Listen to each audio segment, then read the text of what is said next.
And good evening, my lovely Lost Tales, and welcome back to the Blue Rose Respite for my soothing Sunday stream. I hope you're all doing well this weekend as we all settle in for some more of When the Night Comes. Thank you so much for joining me tonight, and thank you for the stretch check, Hayden. It's difficult to gauge how much more we've got of this story. I definitely feel like we're, if not entering the third act, we're like in the middle of the third act, so this might be the last stream of this game, but I'm not quite sure. We could have one more stream after this, but we'll see how things go, because it always takes me a little bit longer to play visual novels, because of course I narrate everything and make it a full cinematic experience for everyone. Hey Sam, how's it going? I must say, Stephanie, your announcement shot tonight looks especially gorgeous and even more ethereally beautiful than you usually do. Honestly, I think it's the hair. I washed my hair last night and I've had it in a bun all day, and when I pulled it out of my out of a bun to take the announcement photos, I had a full Farrah Fawcett moment where I was just so big and fluffy, and I'm especially proud of how that picture turned out. And I did a little bit something different with my eyeliner. I added 2 little flicks on the corner instead of the usual one, but honestly I'm enjoying experimenting with my makeup a bit for these streams. So, settle in, everyone, relax, and enjoy. I just need to remember which is the most recent one we played.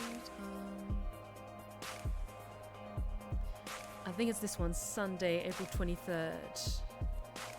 Oh no, wait. This one. It was a few minutes later. Okay, cool. So. Oh god, hair rolling over your shoulders is the best feeling in the world. I know. Alright, everything's all good to go. How's our lighting doing? Keep it a bit bright for now. Alrighty, shall we continue? The sun shyly disappears beyond the horizon as I step into the magic shop, passing what I assume to be Ezra's final customer for the night with a smile. Well, in case it's the last stream, you better linger on Finn while you have the chance. Oh, I will. I absolutely will. He looks exhausted when I catch his eye across the counter, but he smiles warmly when I approach. You look tired. So do you. Ezra huffs a quiet laugh, and Coco peeps loudly at him, appearing from between his feet with her usual attitude. He rolls his eyes before looking down at the feline, raising a dark brow at her almost accusingly. No, absolutely not. She chirps at him in return, and I swear she almost looks angry. I'm sorry? Sorry, it's nothing. Then he gently nudges Coco with his foot, and with a defiant flick of her tail, she darts through the purple curtain and into the back room. Can't say. He picks up a pile of books stacked by the cash register and inclines his head for me to follow him. I oblige, watching as he pops each one back in its rightful place. How was your day? You feeling okay? He turns, eyeing my side, knowing full well his magic healed me perfectly, and yet still finding the time to worry about me. Though, unconsciously, I still press my hand over the place where the wound once lay, an almost phantom ache settling deep in my ribs. As if my body is aware that there should be something there. Physically, I'm fine. The last book gets pushed between its shelf mates, and Ezra turns to face me fully, concern etched upon his face. Just physically? You need to figure this out before everyone gets hurt. I clear my throat, offering him a clipped smile. I just feel like I'm in limbo with this whole Harry situation. I'm supposed to be on my way to see August right now, and yet you can't bring yourself to go. I shake my head, letting my hand fall numbly to my side. Still, I fight to keep the true extent of my worry off my face, pretending that the bitter undercurrents of the knowledge I was burdened with don't leave me feeling nauseous. For now, the only thing I can try to do is be honest, and try to be strong. For them, for all of them. No, I can't. I love you, I think, my stomach twisting unhappily at the thought of anything ever happening to Ezra, to Finn. Suddenly, annoyingly, I actually find myself understanding Finn and why he distanced himself. The target is on my back, or it will be at least, and as long as Ezra stands so firmly at my side, he'll be my collateral damage. Won't he? He steps forward quietly, cautiously, knowing me well enough by now to see the way I'm falling apart. Wordlessly, he takes my hand, brushing his thumb over my still bruised knuckles. Let me make you some tea. He dips his head and his pretty emerald eyes sparkle. I'd like that. I might get a little bit emotional tonight, just because the past couple of hours have been a little bit tense and stressful for me. So I was looking forward to relaxing a bit with this game, but it might hit me right in the fucking feels. Because my god, I need this right now. He laces our fingers together and leads me into the back room. I spare the stairs a glance as he busies himself with filling the kettle, wondering if I get away with scurrying up there and hiding beneath his soft sheets. You know, I can quite literally see your thoughts and where they linger, and as much as I'd love to do exactly as you desire, you happen to be a very important person, and I'd have Gus casting a storm above my shop if I keep you here. The kettle whistles quietly on the stove as it begins to boil, and Ezra smirks at me, turning to head right for me like a cat stalking its prey. He places his palms flat against my chest, his warmth seeping through my clothes down to my skin. Oh, thanks, guys. Oh, it's just... I've been a little bit emotionally overwhelmed past couple of hours today, but tomorrow is Beltane, because I celebrate the pagan holidays. And so Beltane is like May Day. It's all about rejuvenation and new life and all that good stuff. So while I do have stuff I need to do tomorrow, I'm going to be taking a good amount of time to just relax and unwind a bit. And even tonight, because I don't have work tomorrow, probably chill out for a bit, stay up a bit later, maybe watch a movie, just take some time for myself as well. He places his palms flat against my chest, his warmth seeping through my clothes down to my skin. He dips his lashes invitingly, and they fan atop freckled cheeks, pink creeping over russet skin. Kiss. A kiss wouldn't be so bad, would it? No, it wouldn't. Are you trying to distract me? He steps closer, our noses brushing as he hums quietly in faux contemplation. Is it working?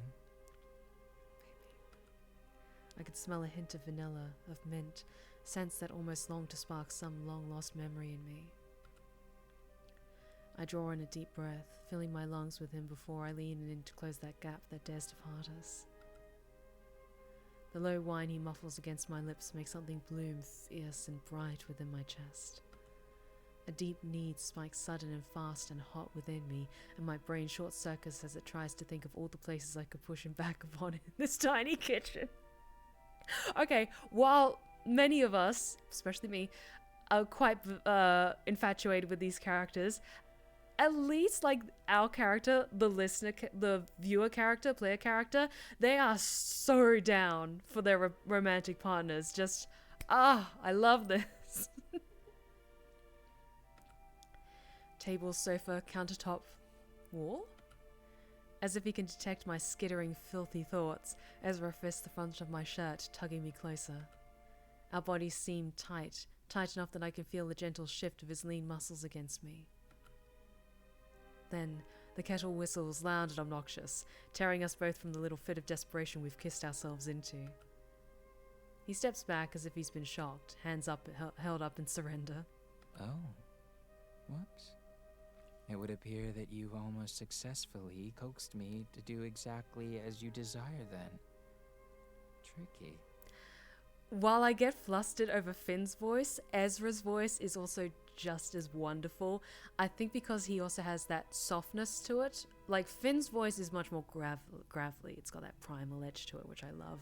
But Ezra, the softness in it is just... Mwah. Everyone in this game is so hot. I exhale sharply, adjusting my clothing, watching as he turns and grabs the noisy kettle and yanks it off the stove. Sorry. He hums, purrs even. You never need to apologize for that. The tea is poured into his pretty little cups and handed to me with an almost shy smile, and we take a seat upon the table. Steph, I'm surprised how well you maintain your composure around them, and impressed. It is because I am a professional. When I am voice acting, I am focused. I am a professional. It's when I've finished my line that I allow myself a little bit of a... I let myself have a moment. I run my hands through my messy hair, trying to tame it, and he watches me with a fond gaze over the rim of his cup. Gus will be with you, won't they? If so, I imagine you and them will be more than capable of handling anything Harry tries to throw at you. I've been meaning to ask. He sets his drink aside, crossing his arms upon the table and staring me down with those wide, wise eyes. How are you going to approach him exactly? I mean, you've had time to process all of this. A little, anyway.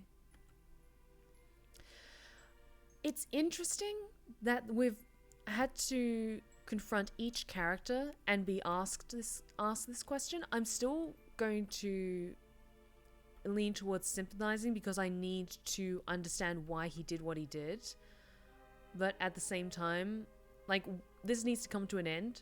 But it's interesting that then, like, Piper was so adverse to us wanting to, like, talk it out with him. So I'm curious if then, you ultimately make a final choice at the end when you confront Harry about this, but then, like, your dynamic shifts a little bit with other characters. So I'm just gonna save that.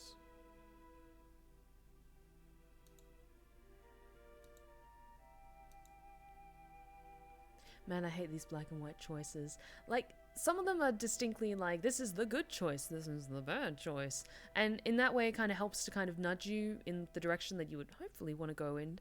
But at the same time, this one in particular, because this is my first time playing this game, I have no idea what's going to happen. Hey, Terius, how's it going?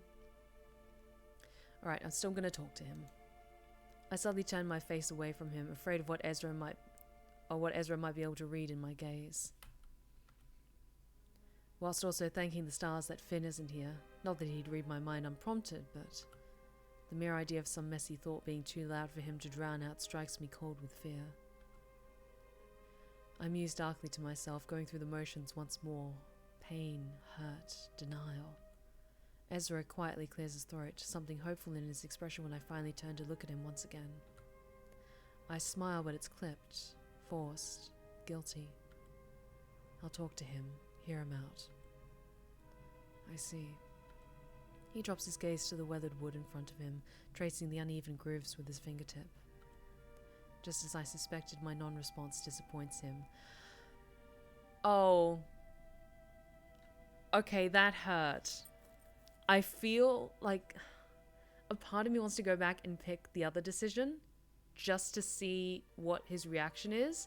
Because I'm feeling more and more that picking the sympathizing choice is fucking over how things will turn out in the game. And a part of me is like, you know, you have to stick with the choices that you made, but at the same time, it feels like everyone is like frustrated or angry about me choosing the sympathy option.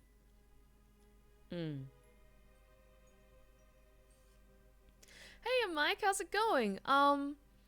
I'm doing good. I hope you're doing well as well, my friend. I'm actually going to go back. Oops. And I'm going to load that. And I'm going to pick the other option. I feel a little bad about this, but at the same time, you know, it's my game, my choices. Alrighty. So, let's give this a try instead. I will end this. I bite my lip, almost wanting to hold back the rage I feel boiling and bubbling in my chest. The things Harry has done, the thing the enforcers have done. Centuries of pain and suffering, tearing children from their families and turning them into monsters. I mean, when you put it like that, it's the obvious choice. I'll put a stop to this. Finish it once and for all. He reaches for me across the table, taking my hand in his own and holding it tight. You'll be careful, won't you? Promise me that. I study him for a long minute, wanting to respond immediately and with conviction, but...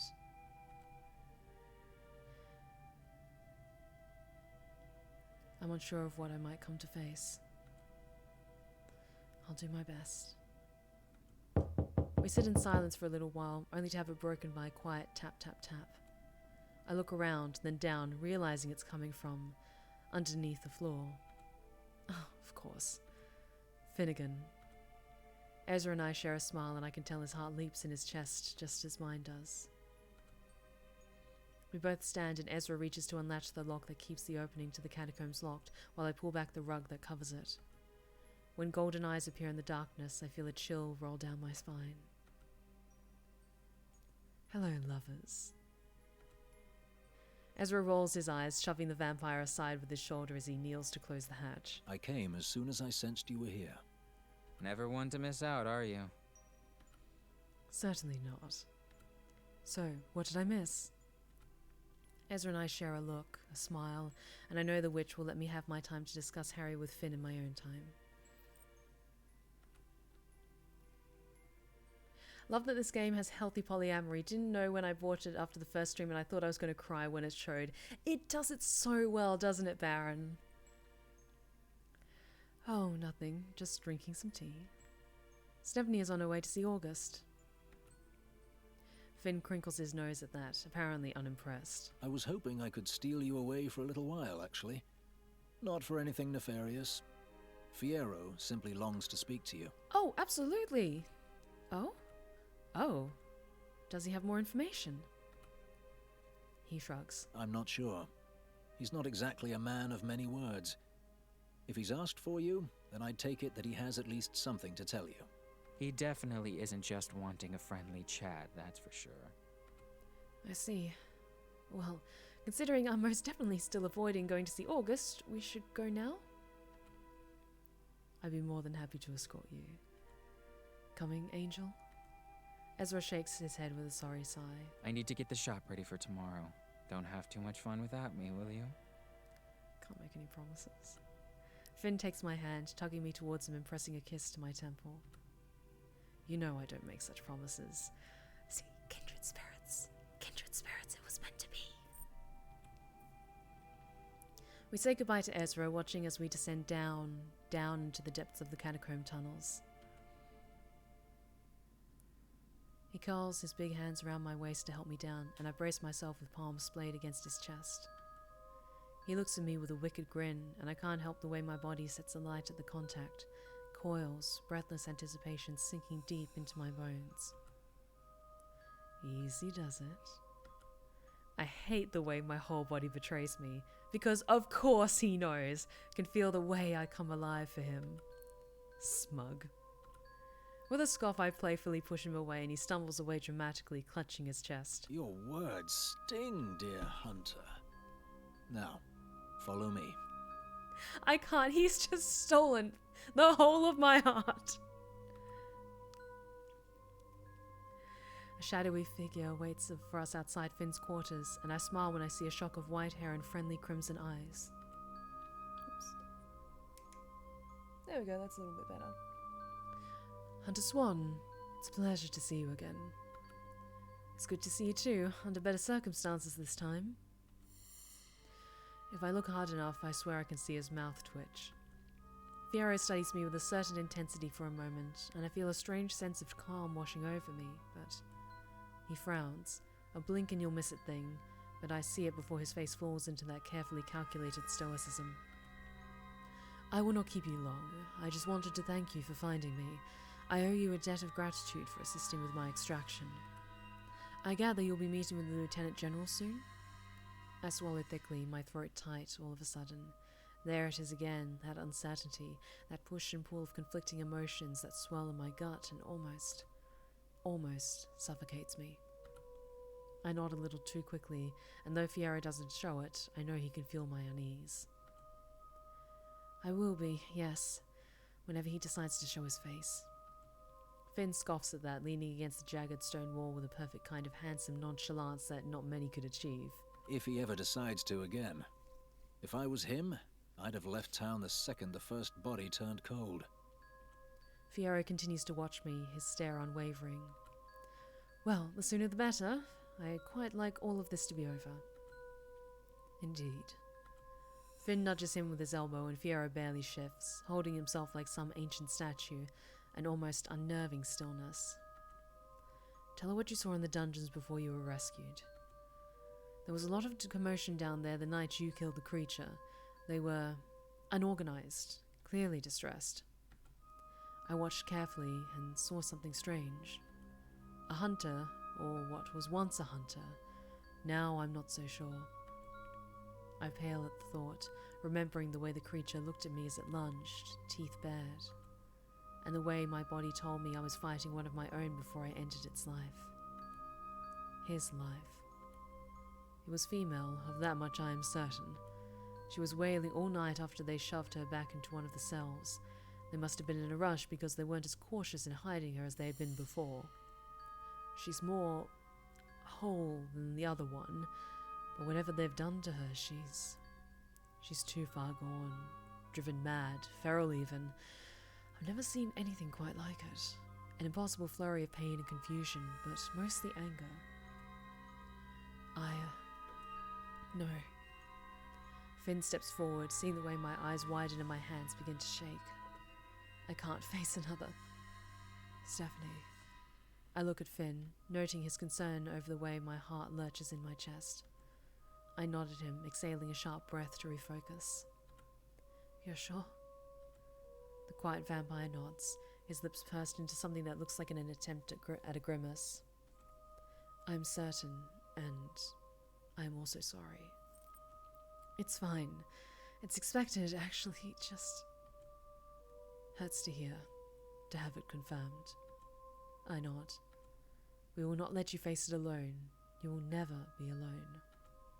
Fiero shares a look with Finn before nodding his agreement. I will leave you now. Thank you, Fiero. He offers us a stiff bow as Finn pushes open the door to his quarters, making a beeline for the carafe of scotch upon his desk. I smile at him fondly from outside the room, registering how relaxed he's become around me, and how at home I feel here with his clan. A cold but gentle hand rests upon my arm, and I meet Fiero's stoic, scarlet gaze. He speaks quietly, but his words hit me hard enough to knock the breath from my lungs. I know his heart may no longer beat, but it is no less capable of breaking. Fiero, why would you say that to me? I open my mouth to respond, but words fail me. With a final look, Fiero disappears into the darkness. Whatever he sensed in me, the thought that I could hurt Finn cuts me to the core, and I gather my thoughts before I turn and head to join him. Everything's fine. Everything's fine. I close the door to Finn's quarters behind me, taking stock of the crumpled sheets upon his bed, remembering their warmth and finding it strangely endearing that Finn hasn't bothered to tidy them since I reluctantly dragged myself from them this morning. He appears clutching two glasses filled with his favorite poison and huffs a quiet laugh, shaking his head at me. Why make the bed when it's surely just going to get messy again, Fair point. I scoff, biting my bottom lip to stifle the sly grin that threatens to curl. I'm still getting used to that new awareness of him, low and thrumming and constant in the back of my mind. When he smiles, I fall apart. Any glimpse of his fangs coaxing a memory of the dull ache, the sight of him with my blood upon his tongue. Stephanie. I clear my throat, noticing how dark his eyes have gone, black rimmed with gold. Yes? He takes a sip of his drink, his tongue brushing over his lip to chase the taste. I am not hungry, but I can be if you wish. You can't do this to me. We're only less than half an hour into this game and I am... Okay, this is fine. I place my hand over my throat, over where he marked me, and he laughs, a low and satisfying rumble. Come, sit with me. Would you like one? Looks like you could use it. Actually, yes, a drink would be wonderful right now. I pry the crystal tumbler from his grip, nodding my thanks as I bring it to my lips. It's delicious, refreshing, and it's just the right amount of burn as it slides down my throat that I almost forget my troubles for a blissful moment. Thank you. He raises his glass towards me before he takes a sip of his own, humming his approval. I miss being drunk, you know. Just the peace it used to bring me. Which wasn't necessarily a good thing, but oh, did I have my fun. His laugh is wistful, and I wonder how long a vampire lives before they begin to forget their human days. I daren't ask him, for I don't want to sour the mood, but one day, maybe. Surely there are ways for you to become inebriated, even if it's not quite the same. Finn shrugs. Sure there is. There are many ways actually, but the buzz wears off before you can really even enjoy it. Besides, there are other ways to find pleasure. And I'm somehow sure you've explored them all. Oh look, a hydrate check. I'm going to be getting quite a few of those. I laugh at the way he waggles his brows, his pointed ears twitching alongside them. As he watches me, his smile fades, his dark brows drawn together. He sets his glass aside and moves to stand in front of me, reaching for my hands with his own. When his fingers close around mine, it's like an anxiety I wasn't even aware of has been sated. The world almost doesn't feel right unless I'm touching him anymore. Then, the press of his body as he tugs me close is the best kind of medicine to combat every jumble thought that crosses my worried mind. I had a really rough afternoon. I really need this. Oh, this is just healing. This is healing me. This is giving me exactly what I need. Thank you so much, Finn. Okay, I just really wish this was real, but okay. He presses his iron palm to my face, and it almost feels like he's staring deep into my soul. Honestly, you know what? I can't get my Discord open at the moment because I'm streaming, but Discord? If you're on my Discord, feel free to add Scarlet, because she knows what I was going through this afternoon, and you can just let her know that Steph is having spiritual healing from this game, and I'm doing great. He presses his iron palm to my face, and it almost feels like he's staring deep into my soul. Something plagues you. It really is. I can feel the wonderful shift and bunch of muscles beneath the soft fabric, and when I ignore his question and instead bury my face into the crook of his neck, he smells like a dying summer. Funny, considering he hasn't seen the sun in centuries, but it's a warm scent, even though he himself is so very cold. Mornington Crescent, honestly watching someone be so relaxed by this is wonderful. I'm just loving this game so much. It just feeds my emotional needs in ways that very few visual novels have done before, and I'm thoroughly enjoying this. I'm just fully swept away. I'll be fine. Finn huffs, the hairs at my temple rustling at the gentle gust of breath. He brushes his lips over the shell of my ear and murmurs low and deep. The beat of your heart betrays you, Hunter. Fuck you. He drops his hands to my hips, gently pushing me away. I know he could listen if he wanted to, could just let himself hear what I'm thinking, the thoughts that drown me. But he doesn't, instead letting me decide if I'd like to share my woes. I think about Fiero's words to me as he slipped into the darkness. I'd give anything not to hurt Finn, but I have to do what I feel is right. This doesn't just affect me, it affects everyone. There's so much riding on me, on the decisions I make. I never expected to carry such a burden in coming here. You shouldn't have to.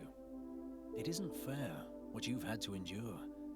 But you were the strongest and most capable hunter I've ever had the pleasure of knowing. And I have known many in my time. He smiles, tilting his head.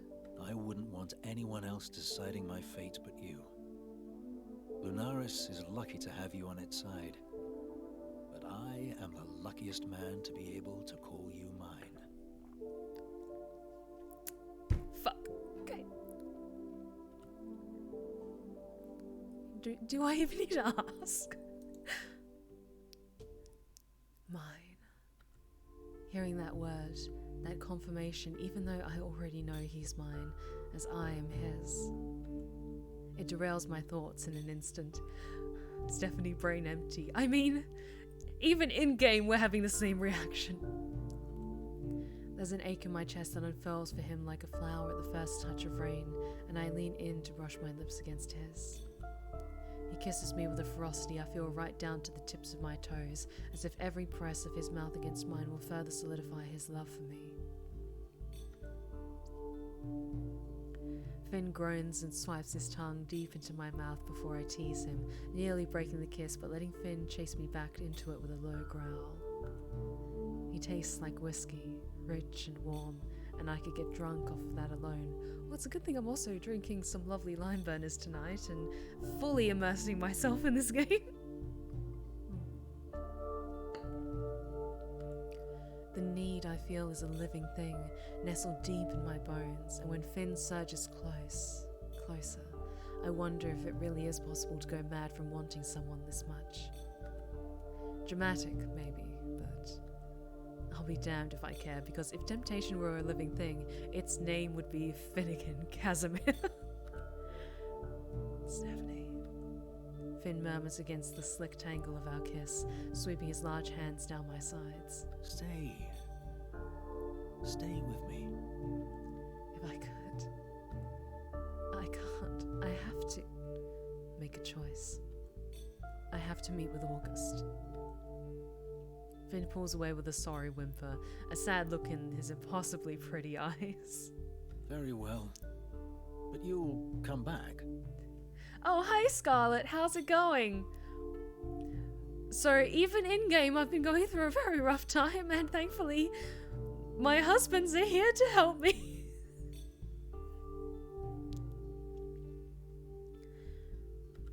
I'll come back. And bring that witch with you. I laugh, smiling.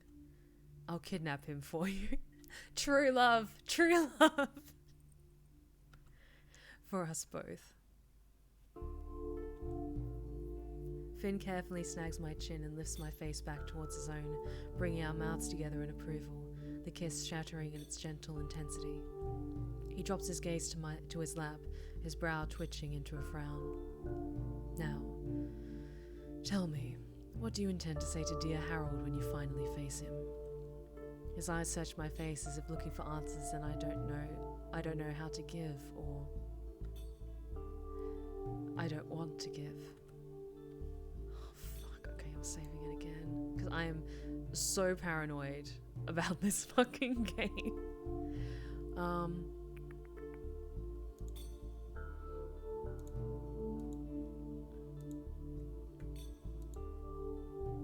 Okay. I'm going to confront Harry. I've decided I'm going to confront Harry. This feels like this is the right choice. I ponder my response, because truly, my thoughts are still jumbled, anxiety mounting. But one thing I know for sure is what Harry has done, is doing, is wrong.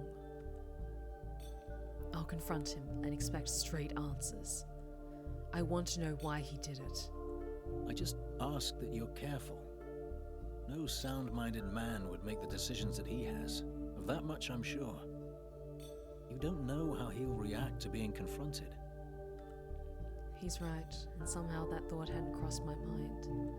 But Harry cares for August deeply, and they will be by my side. I'm not sure Harry would want to bring harm to August or even myself. Finn looks at me like I've gone mad. He's directly responsible for the death of his husband. You and August are just collateral damage at this point. He killed Levi, and that seemed like an impossible feat to me for a very long time, centuries even. He's strong. Very good point. He had James to help him, didn't he? Finn scoffs, and I can tell his frustration is mounting. You've seen his face and that pretty scar? He fought Leviathan Casimir, and he lives to tell the tale. And my sire? He's Ash. I spent centuries terrified of him, watching him terrorize whole countries just for fun. I stare at him, at a strange way he almost vibrates. Is it fear, maybe? Something long ingrained in him after the hell his sire put him through that mere thought of the man has him shaken like this. Harold Addington put him down in one night with the same ease in which he puts his boots on in the morning. You will not take this lightly. You will be careful. I'll be damned if Ezra and I are going to lose you after all of this. I smile, swallowing the lump that forms in my throat as I try to reassure the vampire that sits before me, wounded by the thought of losing me. He's lost so much, So many people that he's loved as he loves me. I cannot even begin to fathom the pain he's endured in his long, long life. He loves fiercely without hesitation, and maybe that is a worse curse than his immortality. I love you, and I promise I'll do my very best to stay alive. Finn rolls his eyes, his lips set in a grim line, but twitching traitorously. You'd better. I'll be terribly lonely again. I swear to God, if I fucking die, or if any of the people that I've come to care for die, I am going to be pissed. In an attempt to lighten the mood. You know, Raven was right about you. You are very mopey. Finn's eyes widen almost comically, and when he sees my smile, he relaxes. I could bite you, you know? Is that an invitation? I tap my neck. Yes, I'm aware. I remember it quite fondly, actually. He growls, still pouting, and it's adorable, and not at all as frightening as I'm sure he hoped it would be. Mike, can you tell I love this game a lot? Our character is so sassy and is so thirsty for all of these characters. It's great. Like, they get pissed when they're just like, why is he looking at me with this frustratingly hot face? Like, it's so good.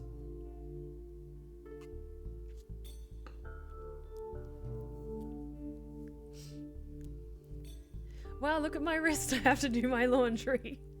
Oh, Mike. You have no idea. I highly recommend this game, by the way. It is great. If you like visual novels, everyone is hot, everyone is charming. It's so good. Sorry.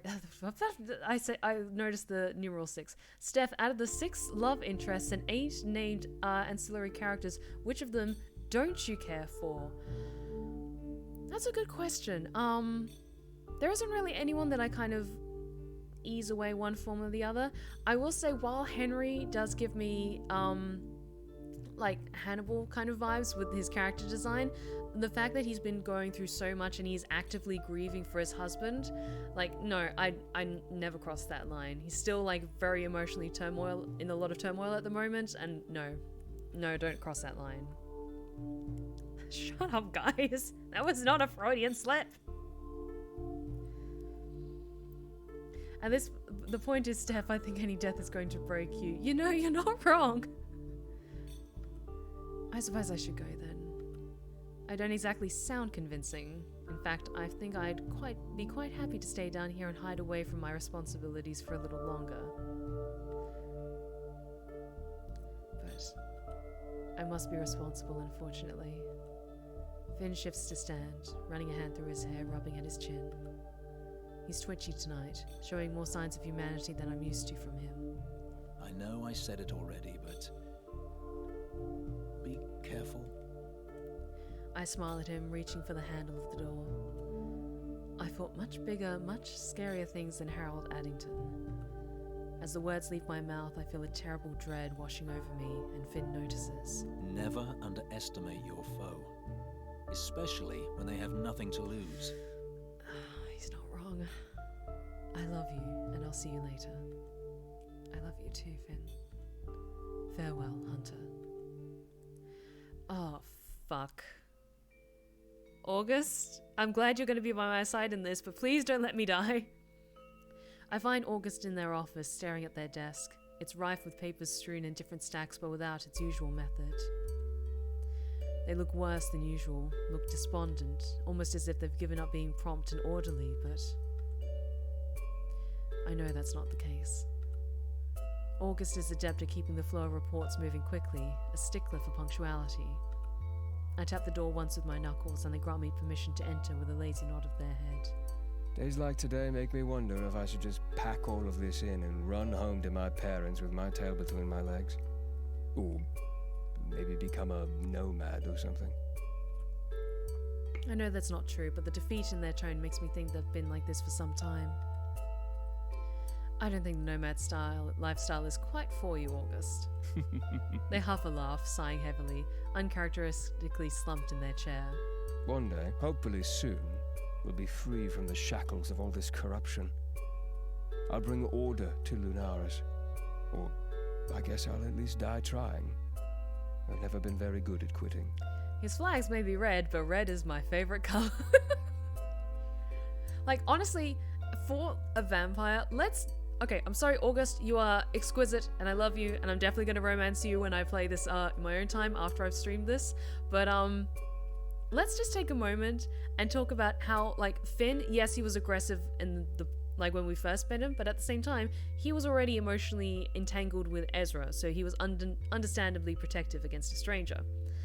Every single time we've had a romantic encounter with Finn, he's always been great at communicating and has asked for consent when reading our mind and all that.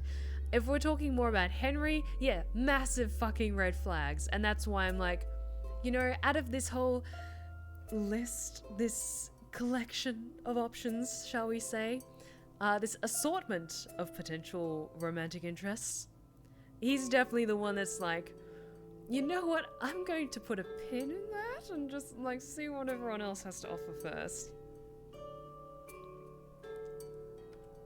I poke at the seemingly never-ending pile of parchments and take a seat before them, pointedly ignoring their macabre declaration.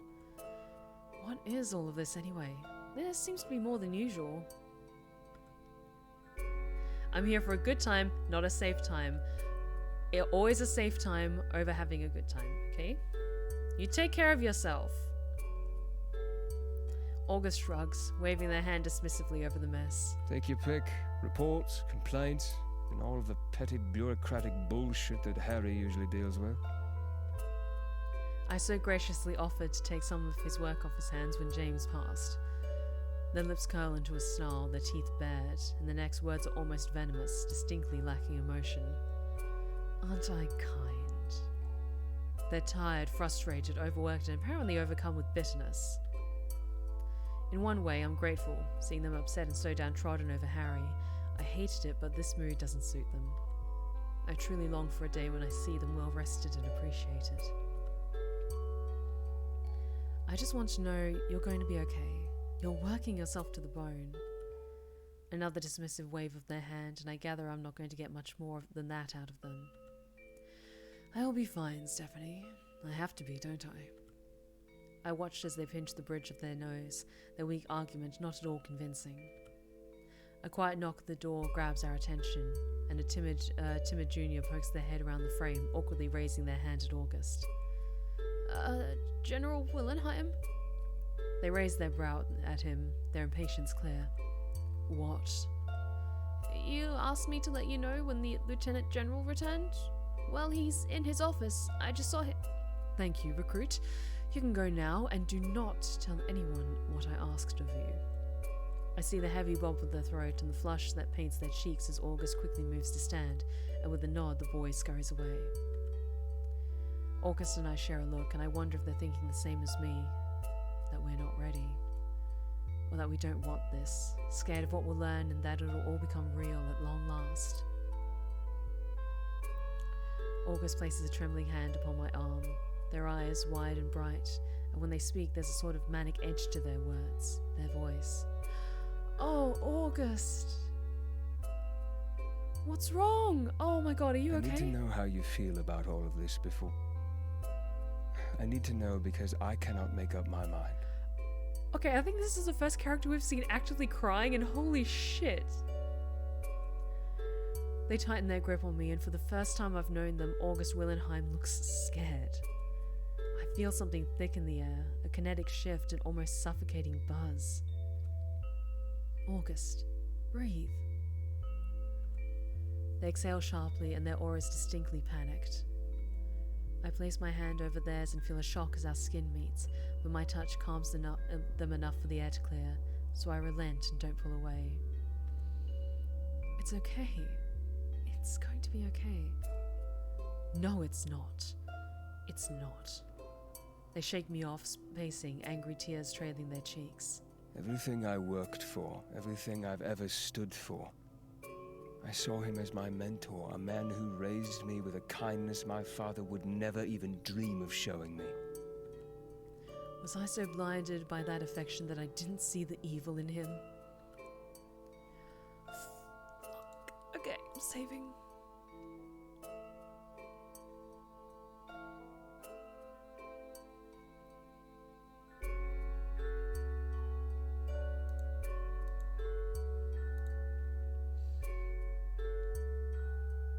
You didn't know. Okay, when they say it like that, it's abundantly clear which option I should have been picking, and I kind of feel bad that I didn't pick the other options when I was talking to the others, but you didn't know. I'm gonna condemn him. I shake my head, knowing August is not a bad judge of character. Harry is just good. Good at manipulating or spectacularly talented in disassociation. You weren't to know August. None of us knew, or could possibly dream it might be him. They scoff, rolling their eyes. I followed him about with doe eyes, lapping up any scraps of approval he dared to lavish me with. I've always been desperate to be acknowledged and told I'm doing a good job. He gave that to me in abundance. I know this isn't the time for it, but now all I can think is in his romance path. Does he like getting praised? I know this is a very tense moment, but I'm just saying what we're all thinking. I don't believe he realizes what he's doing is wrong, but that doesn't excuse it, and nor does it make you complicit. August laughs at that, a maniacal sound. No one evil ever sees themselves as so. I've encountered it enough to know that much.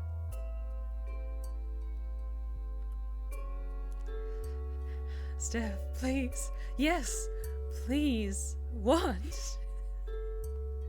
Please more? We stand in silence for what feels like forever, both of us gathering our thoughts, our courage. This isn't going to be easy, or even marginally fun, but... Shall we? Before I can get the chance to finish my sentence, I hear the all too familiar heavy thud of boots in the corridor. Fuck, okay.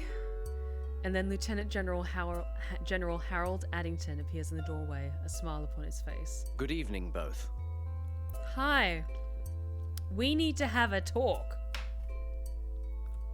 Unconsciously, I find myself tensing, bracing for what's about to come. If only this man was a hunter, somehow I could read past the look on his face and basic human cues. If Harry is an evil man, he's adept at hiding it.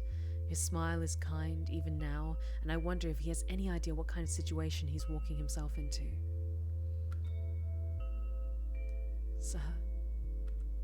Harry nods at me, his eyes flicking to August, who is quite visibly distressed and poorly attempting to hide it. I look at them, offering them a clipped smile, hoping it might help them keep it together. You know what? Mike, we might have to have a chat later because there's been some juicy moments during my playthrough of this game, so I'm just saying we might have to have a conversation later. I look at them, offering them a clipped smile, hoping it might help them keep it together, lest we both fall apart. Harry, it's good to see you looking well. Their words are forced. Harry doesn't appear to be planning on staying long, his gauntlet, long sword and coat remaining in place.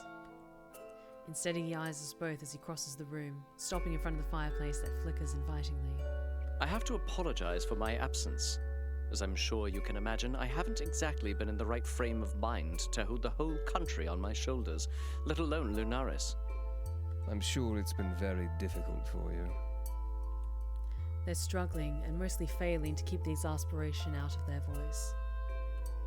At this point, I wonder if it's just easier to tear the bandage off the wound, expose the rotting flesh, lest August truly cast a storm upon this building. I step forward, and August stands quickly, their chairs scraping along the marble floor.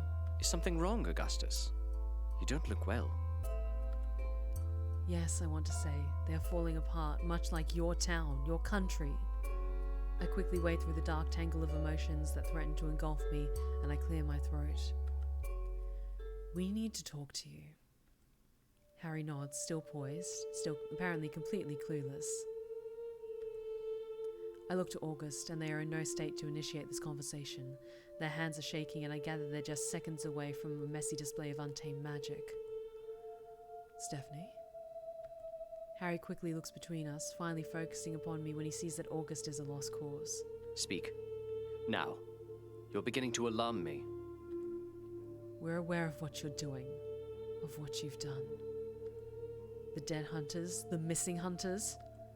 He blanches, his skin going pale, but he's no fool, and Harry shifts from someone who's been caught with blood upon their hands to someone painfully in denial in a split second. I don't know what you're talking about. I ordered you to Lunaris to solve this mess, and you stand here and accuse me.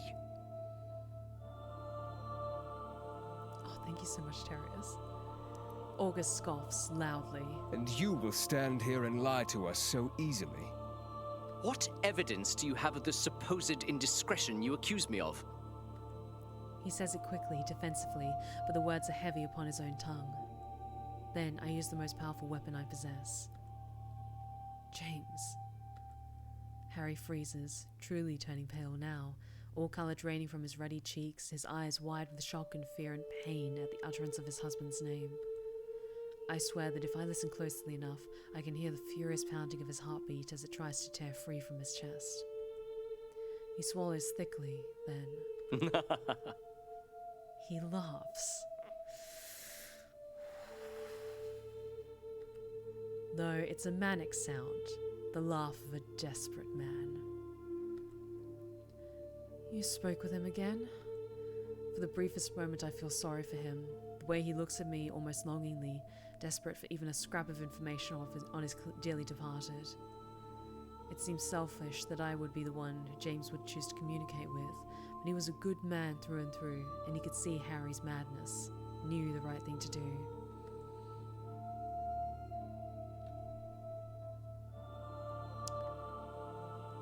Yeah, he doesn't want Harry to do this, he wants him to stop. James doesn't want this, Harry. None of us want this. You have to stop now before it gets even worse. I look at August and they're still seething, their jaw tightly clenched, hands balled into fists at their side. They suck in a breath and drop their gaze from Harry as if they feel too much shame in looking at him. For a fleeting moment, Harry looks wounded. You must stop, Harry. It's already gone too far. Thank you for the hydrate check. He frowns, dropping his gaze, but there is no warmth to him anymore. Not even the disapproval of his lost beloved can shame him now. I will see it through. I have to. I owe it to mankind. Thank you for the stretch check.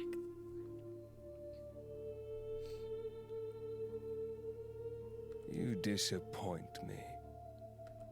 August's words are venomous, biting. Tell us what it is. The blood? The elixir they gave to them when they're merely children. Harry drags trembling fingers over his face, and in that gesture, he could easily be that 20-something enforcer that I saw in my dreams. He looks lost. He closes his eyes, and when he next speaks, I can hear a lifetime's worth of pain in his voice. Of course it was. Is. What else could it possibly be? It's always blood, isn't it? Oh, God. I am sorry I've hurt you, Augustus. I thought you might understand. August bristles at that, and I sense a seismic shift in the way they hold themselves. They angrily swipe the silent tears that streak their cheeks, and magic swirls about their fingers in messy undulations. I thought you a friend. A father, even. You've killed people. Our people. We swore to protect them as they swore to protect mankind. We're responsible for them. They put their lives in our hands and trust that we will not put them in danger. I need to look up the voice actor for August because he is putting their whole heart into this, and it's amazing. I take a step closer, placing myself in front of them, between them. We take them from their families when they're children and raise them to believe we're giving them the chance to save the world. When all we gave them was a curse. You took advantage of their trust in you. And you sentenced them to die the second you placed that vial in their hands and told them to drink. Harry watches them with an almost deluded level of disbelief, as if he couldn't possibly imagine August defying him in such a way. And what of mankind? They'll overrun us one day, sooner than you think. Jonas Scott, I've never spoken to you before, but you were absolutely amazing as August. I know you're probably not going to ever see this, but I'm just putting it out there in the universe. You're absolutely amazing as August, and your performance is just chef's kiss of perfection. I place my hand upon August's arm, tugging gently at them as they move to step forward towards him. But August shakes me off. I'd rather mankind die an honest death instead of turning into fucking monsters. They shove a finger in Harry's direction, their cheeks pink with anger. You are wrong. Their voice is a rasp of itself, a lost, almost childlike pain threading through their words, harsh enough that Harry flinches. Though his expression is still startlingly cold. August, do you not see? I wanted us to be on even footing. I came to realize how unfair it is that they hold such an advantage over us. They can do things we could never dream of, and we have these hunters just at our disposal. The untapped potential that lies within them is beyond anything that we can imagine. Oh, I appreciate being called disposable. Thank you, Harry. Then he turns his gaze to me and he smiles. Do you realize what this could mean for you? How much more you could be? He's Phoenix Man and One Punch Man. Oh, that's awesome. I need to watch the newer seasons of One Punch Man. I only saw the first season. Then he makes an almost arrogant, greedy noise. In that moment I see the Harry that I thought I knew, that August thought they knew, turn to ash. Replaced by a man driven mad by frustration and now grief. Instead of asking, am I ready to take on our enemies, you would think, there is no stopping me. He's Legacy in Beastars. That makes a lot of sense. I can hear it now in the cadence in which he speaks. Now I can't unhear it. Perfect. Absolutely fucking perfect. Deplorable. Unforgivable. Answer for your mistakes. When the initial rush of commingled horror and fury wanes, I clear my throat and address Harry with as much confidence as I can muster. Tell us what you did to them, how you did this, so we know how to undo you. Harry praises me, clearly not impressed with the tone in which I give him, but he considers me regardless. You're curious to know how I made them better? How I can help to even the odds? Fuck you. I am. Tell me how you made me better. I try to feign interest, hoping to appeal to Harry's arrogance. He might have been driven to desperation, but I can see his tells. He's proud of his idea. He hums the sound of approval and begins. A hunter is just a vessel, well-trained and disciplined, not always worldly, but refined to kill. We have provided you with nothing but the best tools to take on your target. Even the most meager of whelps are turned into seasoned soldiers. Resilient individuals, remarkable results. However... He sighs, disappointed. Remarkably uninspiring. Thanks. Disgust wells up in my throat at his callous comment. Remarkably unsurprising, you say. The anger I feel is matched in kind with August. Their aura is palpable, the air brimming with electricity. Also, I've noticed how you can kind of see under his sleeve of the hand he has raised, the magic coiling up over his hand. That's a really cool detail. August is no hunter, but they were raised to be the best, conditioned to be nothing but the best. It was practically written at their birth. I know it's upsetting, but please know I'm not disappointed. We merely mean to uplift you with the initiation. It was crafted to prepare you and protect you. We do not go into the field without knowing the danger, and we all experience loss in some form or another. His speech cracks for a mere second. I know of the loss he talks about. I've seen it. But is that enough? As quickly as it goes, his posture uprights again. The elixir is a means to a promising end. It threads together the strengths of our foes without the consequences of their inherently evil nature. By imbibing this, it gives hunters the edge they need. Harry continues, and he's enchanted with his own words. To be better than them is what he considers a possible means to change us. I wouldn't be surprised if he told us he was disappointed in our human design. The drawbacks, or curse, as you would so inelegantly put it, is merely an unfortunate side effect of its blessing. Like all science, there is trial and error. I have seen the errors and made strides to correct them. Just like the Chimera. I think Harry might be irritated with how plainly I lay out that I already know, but instead he nods. Something like respect crossing his features. As your speculations have led you to believe, yes, the Chimera is such a result.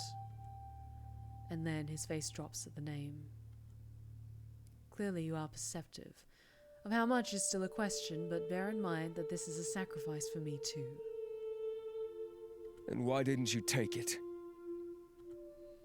August finally finds their voice again, but it's hoarse, venom spilling from every word. If the consequences were so great and you were so desperate, then why didn't you take it upon yourself? Speaking of sacrifices like you count them as your own, but you still used others for your own means. Playing with creation by his whims and tossing aside the victims as unfortunate accidents. How are we expected to believe in your sacrifice when it barely comes across that you understand where we stand? You used us. Harry looks at to the both of us, this time without remorse, and the scene playing out is unfamiliar. I don't remember Harry looking so scornful. The sacrifices are my own. The blood is upon my hands, and it is a burden I am willing to carry if it means we can defeat them. I am expected to lead them, to guide them, make sure our path is set straight. You can reduce yourselves to mere tools if you wish, but what I do is for the greater good. I may not partake in all your battles, but that does not mean I don't lose myself in this war. Besides, I'm not worthy, am I? I'm no hunter after all. He turns back to me now and raises his chin, staring past his nose at me. Tell me, hunter, provided you had the choice to find a way to protect the things and people that you love as I have, would you do it? Don't make me answer that. Don't you fucking dare make me answer that. Also, hi Blitz, how's it going? Would I? The question rattles around in my brain, as do all the other words I have stood witness to, but more quickly than I had thought, my gut responds. Would I do everything to protect Finn and Ezra? Absolutely. I would. There's a pause and Harry exhales. His eyes flutter shut and he smiles with some relief. Then he opens them. They are less harsh, more inquisitive to us, as though the three of us had a trivial spat.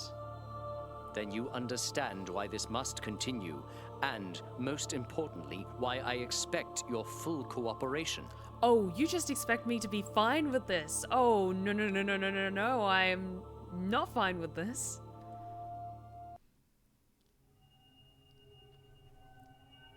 Oh, no. I feel like this is gonna really badly screw me over. Oh no.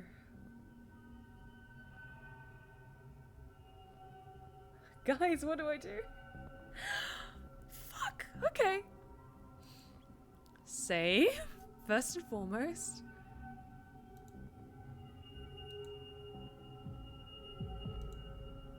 Oh fuck.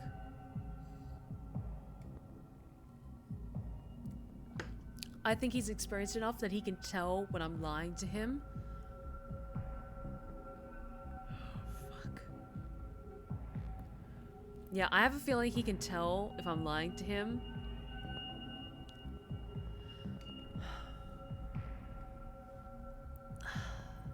I know they wanted me to be careful. I know they wanted me to be careful, but if I die horribly, then I can come back here. But yeah, I'm condemning him. This is beyond the point of no return, Henry. The look August shoots me is a sharp, incredulous, their expression cracking open to reveal a vulnerability I've never seen before. It's beautiful but frightening in its own way. As if I can hear them say, no, don't. I hold their gaze, hoping that they see what I'm doing, that that they trust me. Please. They exhale sharply, their eyes frantically flickering between Harry and I, and then they nod. Sorry, just got a bit emotional back there. It's quick enough for Harry to miss because his focus is upon me and me alone. I'm the one he needs. I nod, but I do not utter the words because if I did, I'd be lying. Apparently it's enough to fool him because Harry smiles. Oh no. August and I stand in stoic silence, the air still heavy. Their hands are balled into fists at their side, and they take a deep breath before they move to take a seat at their desk. It's still raw like an open wound, an exposed nerve, and it will be for a while. I don't know quite what to say or do, but I do know that I need to be here for them. I take a seat opposite them, and I simply let them ponder, hoping I'm somewhat of a comforting presence. Eventually, August sighs heavily, slumping in their chair uncharacteristically. You should head home and get some rest. I gather none of us will be getting any in the coming days. You're probably right. Now let's go. I cannot bear to be here any longer. With that, we both stand, and August's hand lingers upon the door handle, their gaze longing as they stare back into their empty office. You'll be back, August. They frown, as if they don't quite believe me, but long to. Let us hope. I offer to walk August home, and I'm glad I did when we passed many an enforcer on the way out of headquarters. Some gaze upon us with pity, but others glare with disdain. August keeps their head down, eyes on the ground, but I make a point to keep my chin up, head high. Thanks for the stretch check. Thank you. You will not defeat us. As we draw nearer to August's house, a familiar figure skids around the corner, her chest heaving. Piper! Fucking hell, you're both okay. I heard in the wolf that he's back. Yes, he's back. And he's lost his damn mind, apparently. Piper raises her brow, her eyes flickering between us. Yeah, well, no shit. She withers under August's sharp gaze, her expression softening. She takes a step closer to me, her fingers twitching at her side, and I take the initiative, stepping forward and taking her hand. Her posture immediately changes, her tension melting away. Are you both okay? He didn't do anything other than prove to us just how guilty he is. August moves from foot to foot, restless, clearly longing for the comfort of their home. Go ahead, if you're okay alone. They look relieved and they nod gratefully. Don't think I'm being rude, but I very much want to just collapse into my bed. Be safe. They offer us a tired smile and they rest their hand upon Piper's shoulder in passing, a gesture of comfort. We both watch them go, their strides slow, their shadow of the confident August we know. That rhymes. Then I turn to Piper. She looks at me with wide, hopeful eyes. What the hell happened in there? I take a deep breath, knowing this blow will hurt, and already bracing myself for the impact of her response. I know that we had already suspected it, but... Piper quickly holds up a hand, her expression twisted and angry. It's fine. You don't have to say it. I can already tell by the look on your face. Then she softens. There's nothing we can do for her? I shake my head, and her hand falls back to her side, her fingers curling into a tight fist, knuckles bleeding white. All we can do now is hope to put her out of whatever misery he's inflicted upon her. It will be a kindness. She looks right through me, a single tear trailing her cheek. A kindness. Piper, did you want to No, I should go. I reach out to stop her, taking her arm. We'll finish this once and for all. Too fucking right we will. And with that, she carefully pries herself free of my grip and disappears into the darkness. I contemplate my next move. I could drag myself back to my room and drown in misery alone, I suppose. They say hunters sleep with one eye open, but enforcers sleep with two, and you don't get as far as Harry without paying full attention. There's no use hating him, not now. I've seen what I need to in order to make my choice. And yet it still hurts, and a strategic part of me loathes the cold silence I've given him for an answer. Excuse me. Conscience makes you work harder. My mentors used to tell me, and they weren't wrong. It's always been worth it though, especially now as I think about Aya and Piper and August. Still, they weren't wrong. But there are only two people I truly long to be with right now. Guys, I'm just gonna take a sip, and I'm gonna keep my composure for as long as I can.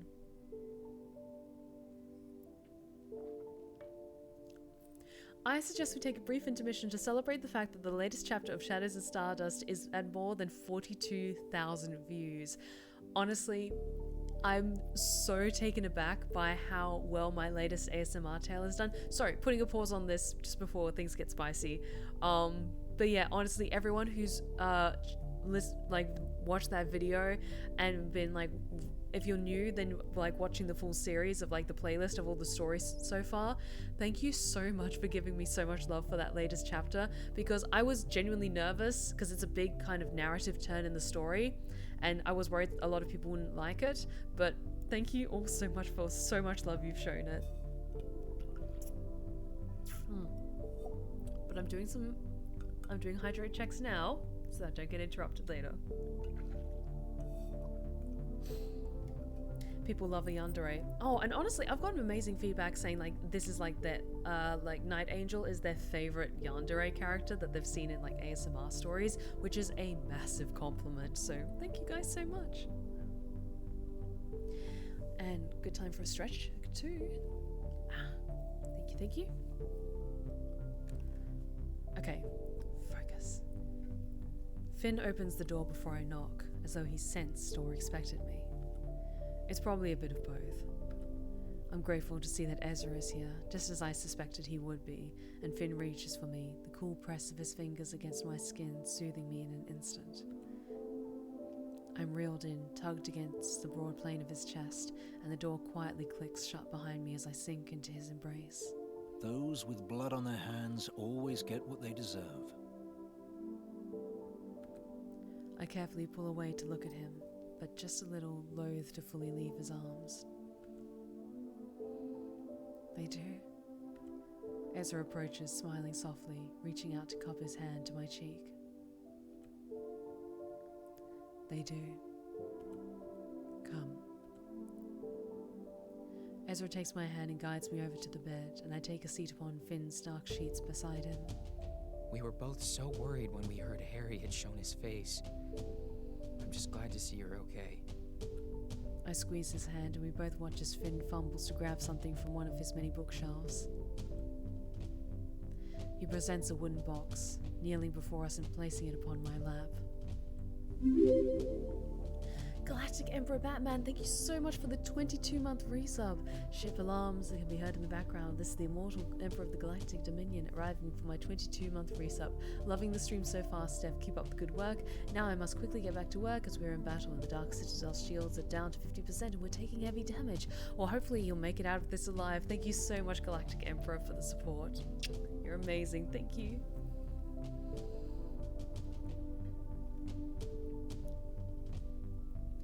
I run my fingers over the curling vines that are lovingly carved into the lid, and Finn nods when I seek permission to unlatch the lock.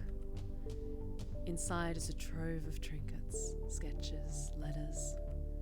I pull out one of the charcoal drawings, recognizing it as one of Finn's immediately, the style the same as the paintings that adorn Ezra's kitchen wall. It's a portrait of a boy, happy, smiling. He's beautiful. Finn smiles, taking it from me and running his fingers over the parchment. Ezra watches him so fondly, and I gather that he's been shown this particular box of keepsakes before. Maybe he even has a place inside.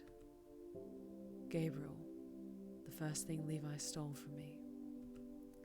I keep these things because sometimes I need a reminder of why I want to be good. It's not easy to push down the baser urges and instincts that are ingrained in us. Creatures hunt and kill without question or hesitation. So to take the nefarious route when it comes to dealing with those who have wronged you is the simple solution.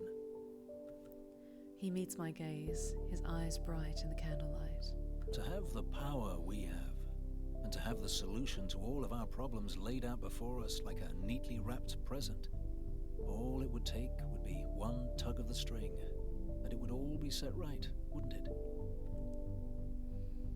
I process his words carefully.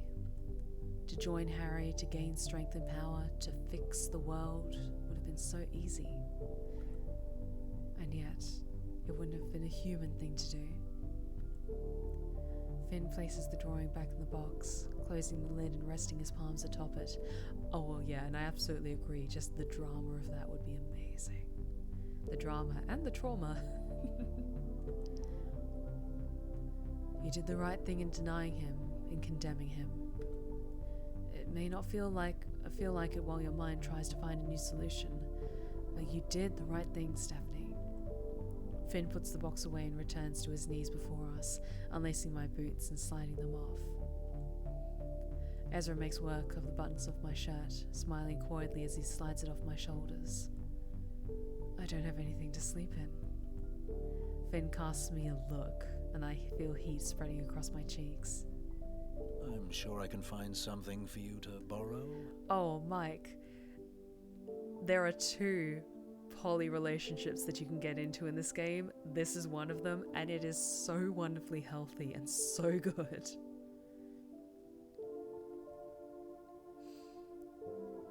Ooh, Baron Alistair, Seraphine, if you don't mind. It's been a while since I've heard a nice voice. Ooh, Seraphina. I haven't done that voice in quite a while. Let me give it my best shot, okay? I see an opportunity to tease him, and so I eagerly take it. Something that buttons all the way up. I point to his chest. Ezra laughs, nudging me with his shoulder. It seems that they are aware of the lacking technology of the top button.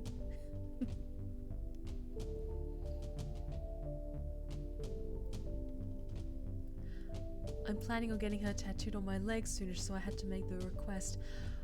Baron, you're thinking of getting Seraphina on, as a tattoo? That is amazing. Thank you. That is a huge honor. She's caught you there, Finnegan. Finn's brows shoot high, and he feigns offense. You've come to the wrong place if decency is what you're after. I laugh, and he moves to join us upon the bed, tugging back the sheets so we can all climb beneath them. Finn removes his shirt, passing it to Ezra, and the witch helps me slide into it.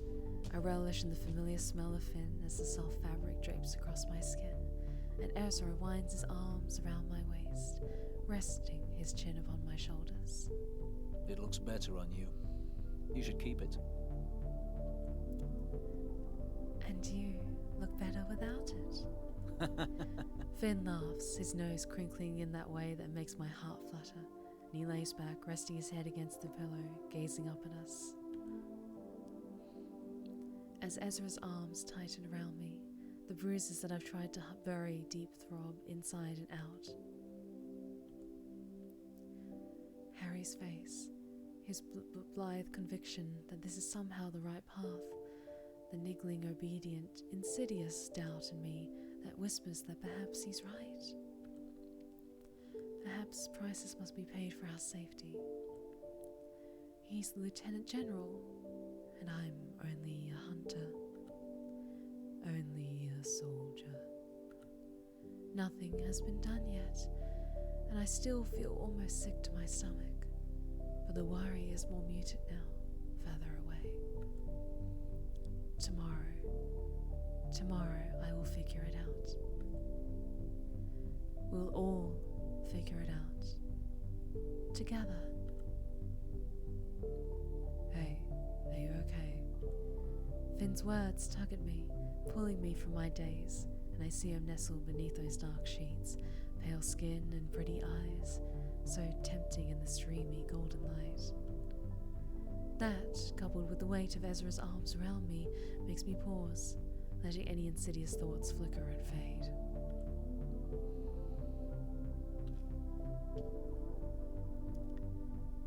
Do I even need to ask?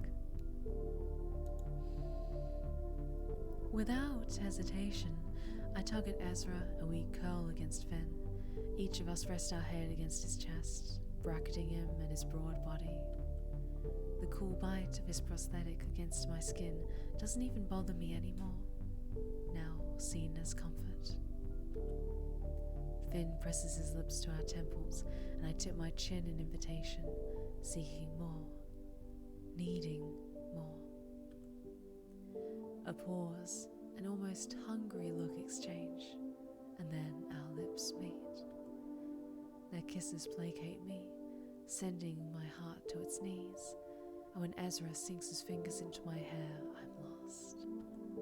Feeling the careful weight of them against me grounds me, and I curl my arms around them, my hands splayed against shifting shoulder blades. They both do so well at making me feel nothing other than wanted and loved. And so, when the candles burn out, we're left with only the darkness and each other. I let myself forget.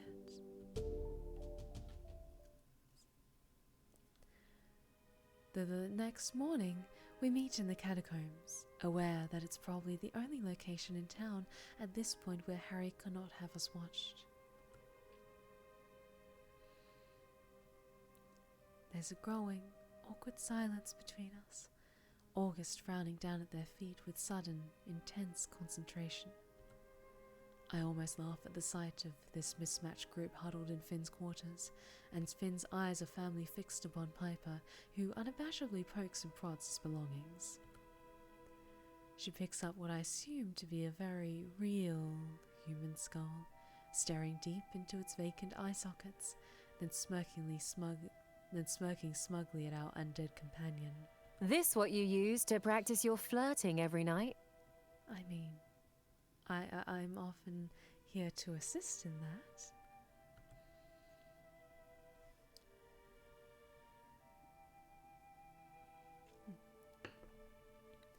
Finn grins, shrugging with a cocky kind of nonchalance. I don't need to practice.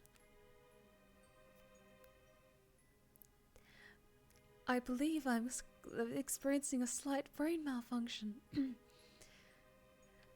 Let us continue. Piper scoffs, placing it back upon the shelf. Sure. August groans loudly. Right. Can we please get on with this? I can already feel my skin cursing me for spending so much time down in this damp pit. And with that, we come to the end of that Pick My Voice. Baron, we haven't had a request for Seraphina in quite some time, so I was trying to remember the way I voiced her in the Castle of Blue Roses, because it's been genuinely quite some time since I've had to voice her, so I really hope that you enjoyed it.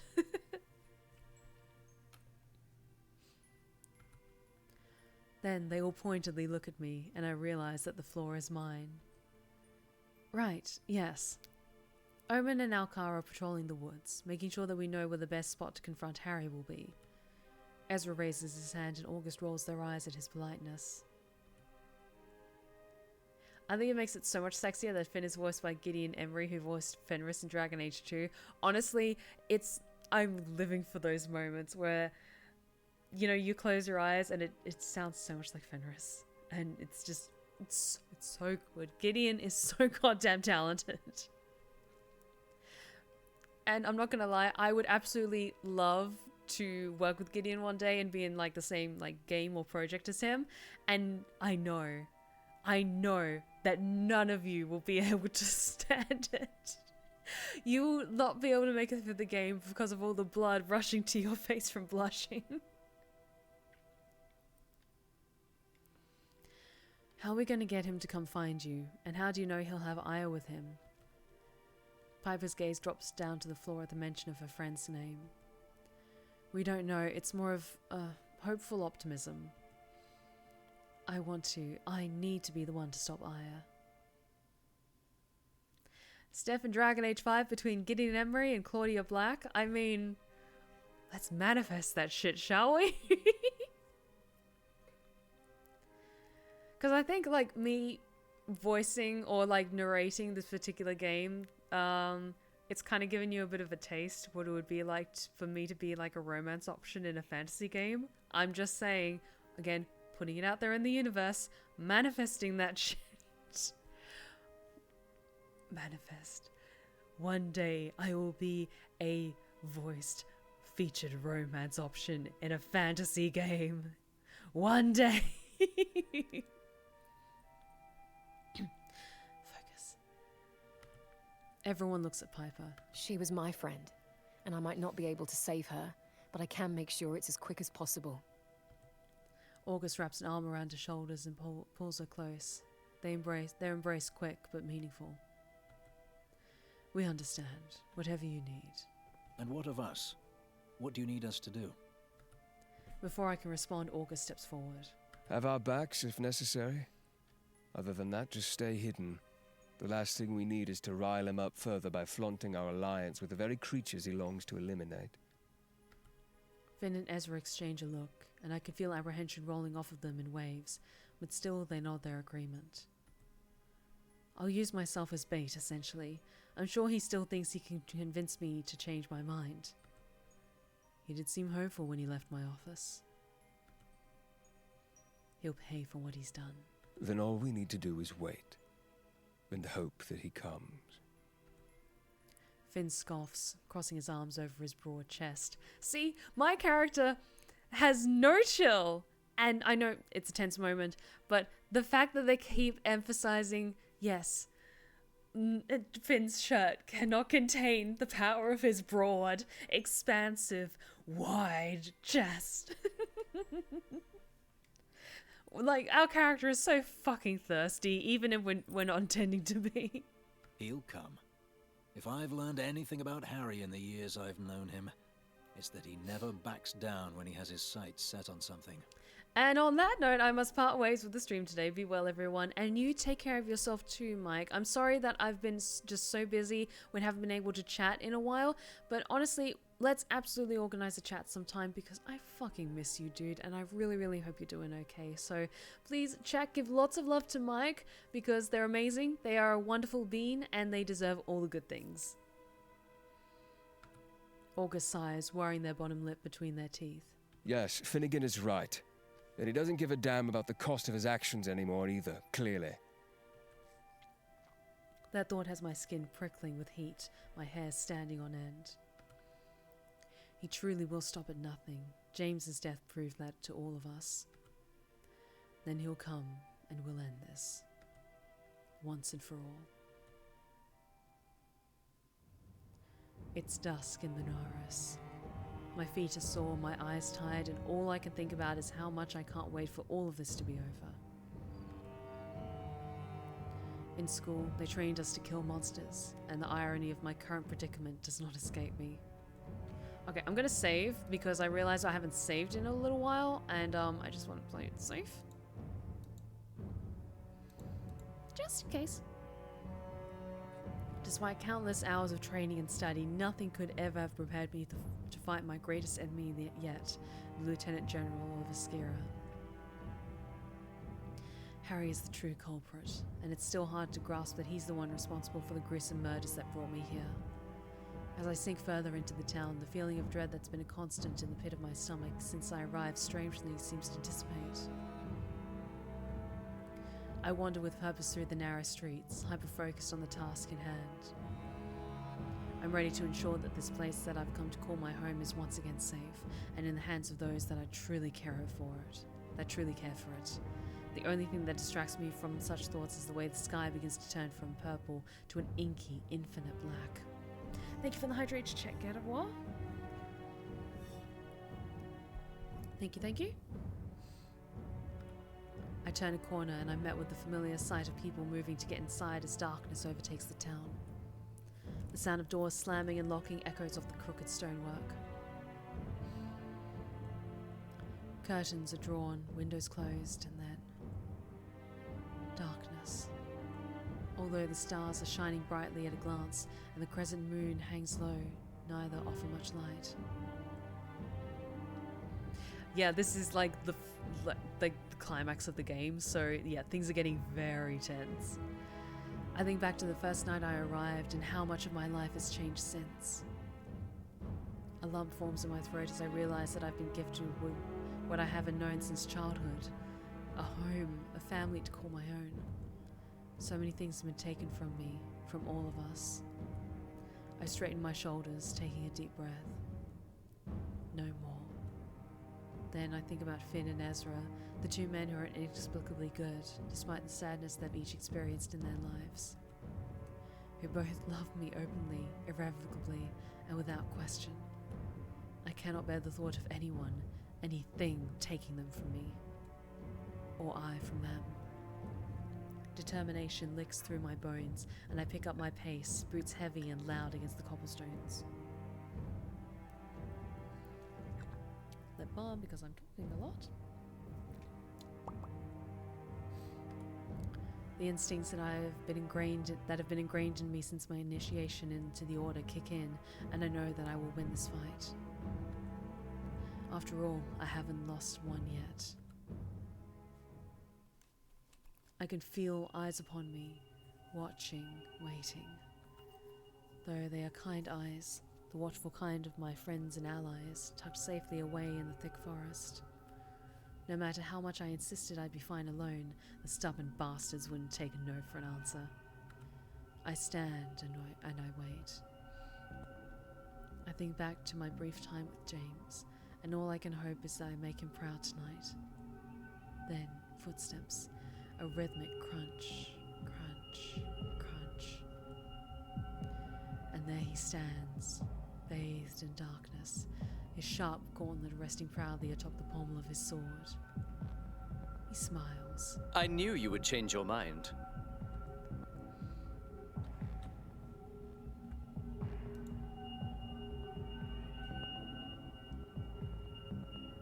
Save. Because I can feel something's gonna happen. Okay. I feel like a part of me should stay stoic and be silent. But at the same time, I'm not quite sure about this one. Because like staying silent, it feels like then it gives the opportunity for then my friends to get closer. But if I say I haven't, then it feels like it's going to initiate combat. Fuck. I don't know what to choose. Shit.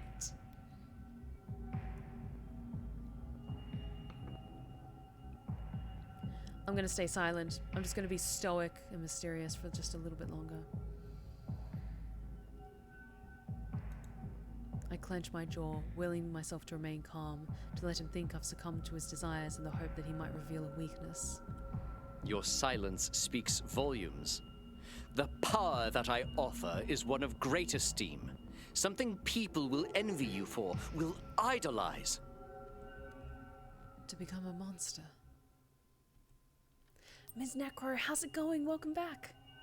Just a heads up, we're right at the climax of this game, so just in case you were thinking of checking it out for yourself, we're like right at like the main turning, like the main climax of the end of the story, so just a heads up in case of spoilers.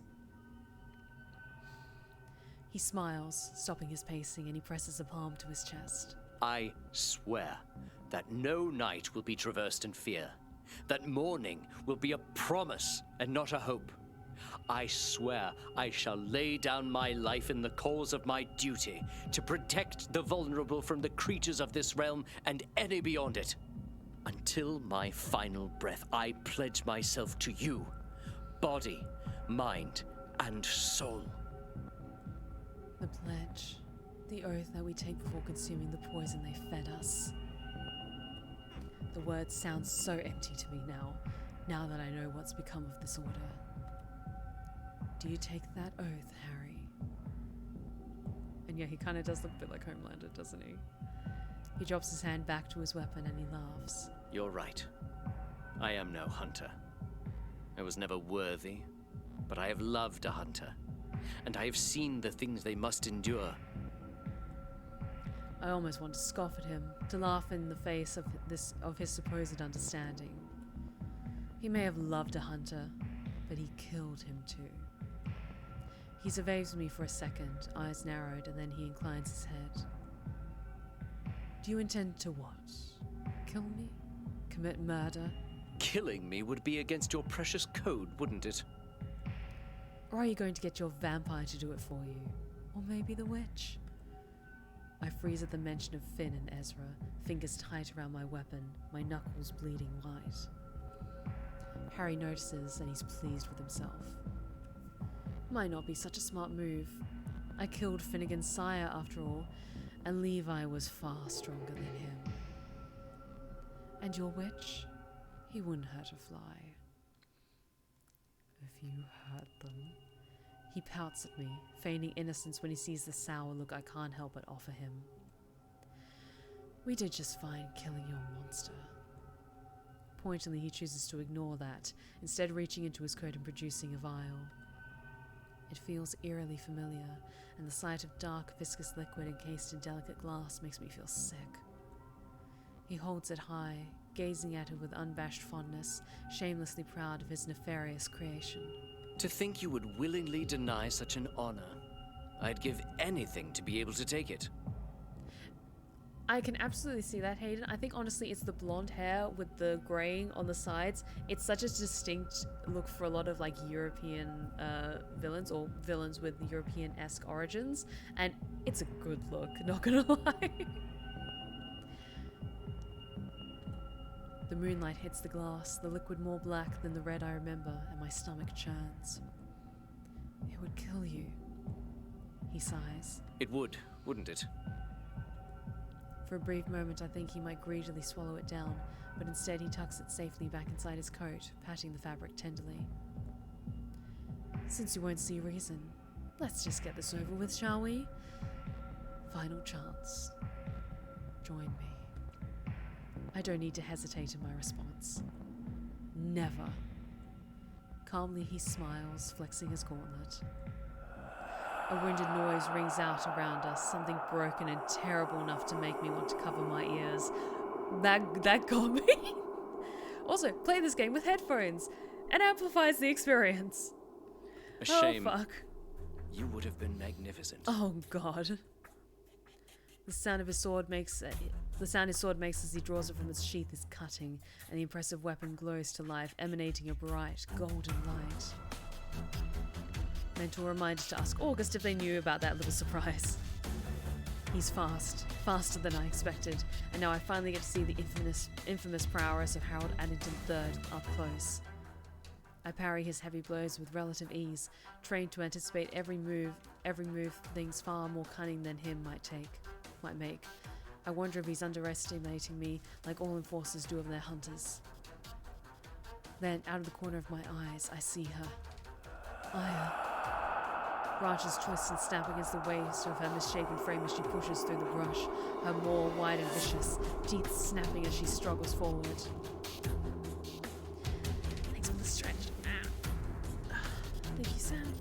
Harry could catch me off guard, could see my momentary distraction as the perfect opportunity to strike me down, but he stops, staring me down with wild eyes. Isn't she beautiful?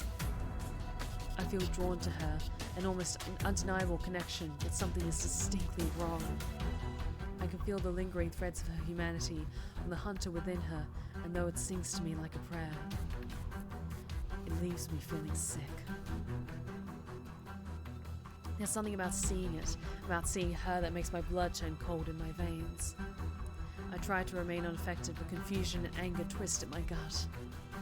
She's a monster. Harry narrows his eyes at me, fingers tight around the hilt of his sword. Technically, yes, but she's so much more than that. She evolved far beyond the other subjects, and she's outlived them too. Though I assume Azazel would have lived as long had you not killed him. With that, he lunges forward and we begin our dance once again. I'm fighting a man I do not want to kill, no matter the crimes he's committed, for I am not the monster he wants me to be. I want to subdue him as fast and fast because of in my peripheral I could see Aya lurking, and I know that Harry doesn't have any semblance of control over her. She could turn on either of us at any moment.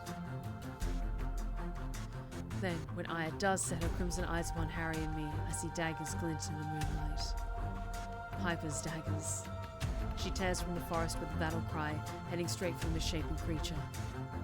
She meets each of her lazy attacks with unbidden power, and I try not to let myself become distracted by them, knowing Piper can handle it.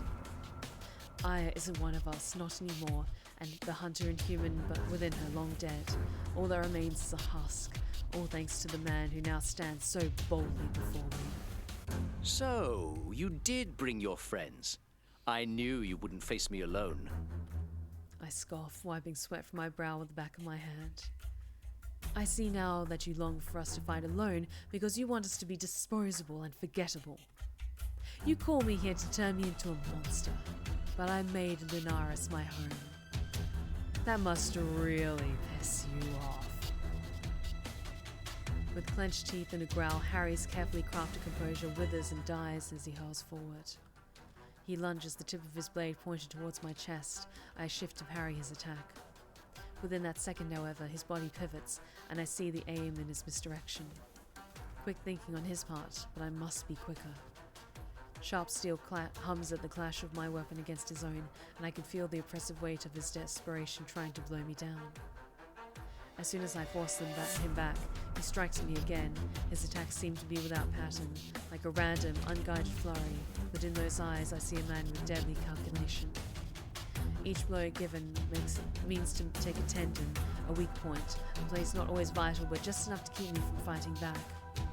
Harry believes this ought to be lesser, and therein lies his hubris, his weakness. I can see his confidence soar with every blow that barely finds its intended spot, and he seeks to overwhelm me. I'll continue to enjoy letting him think he can. I cast Piper a glance when I can. Sorry, I'm a little sleepy. The cacophony of battle all around us numbs my ears, but I can still hear her, see her, and feel the thrum of angry adrenaline coursing through her. It's not unlike my own, and like her, I trust my instincts to guide me. Hang on, I just realized I have my gain down really quite low. I am so sorry about that. I was recording something earlier today and I had my gain turned down, because I just realized, oh, the music's quite loud. So, sorry. I realized I should have turned that up, so my apologies for that. Purposefully, I let my stride waver, becoming almost haggard, fearful even. I adopt a stance that tries to let the predator think he's weakening his prey, and Harry catches the bait like a moth to a flame. He smirks another blow. Come now, Hunter. You made for such a good show before. Don't falter now.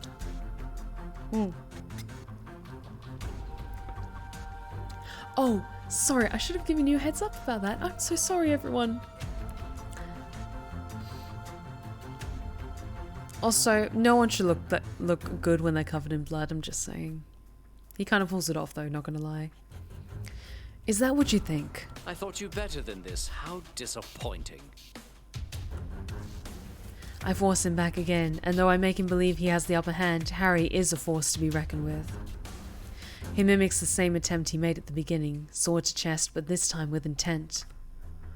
He doesn't change his direction, and there's a renewed force behind it. The blow rattles my bones when the attack connects with my weapon, and his sword reverberates with the magic enchanted into its steel, Harry using the pressure to force me down. His concentration, all pitted against my weapon-wielding side, allows me an opening. Though Harry may be strong, he doesn't account for me being able to hold him back with one arm.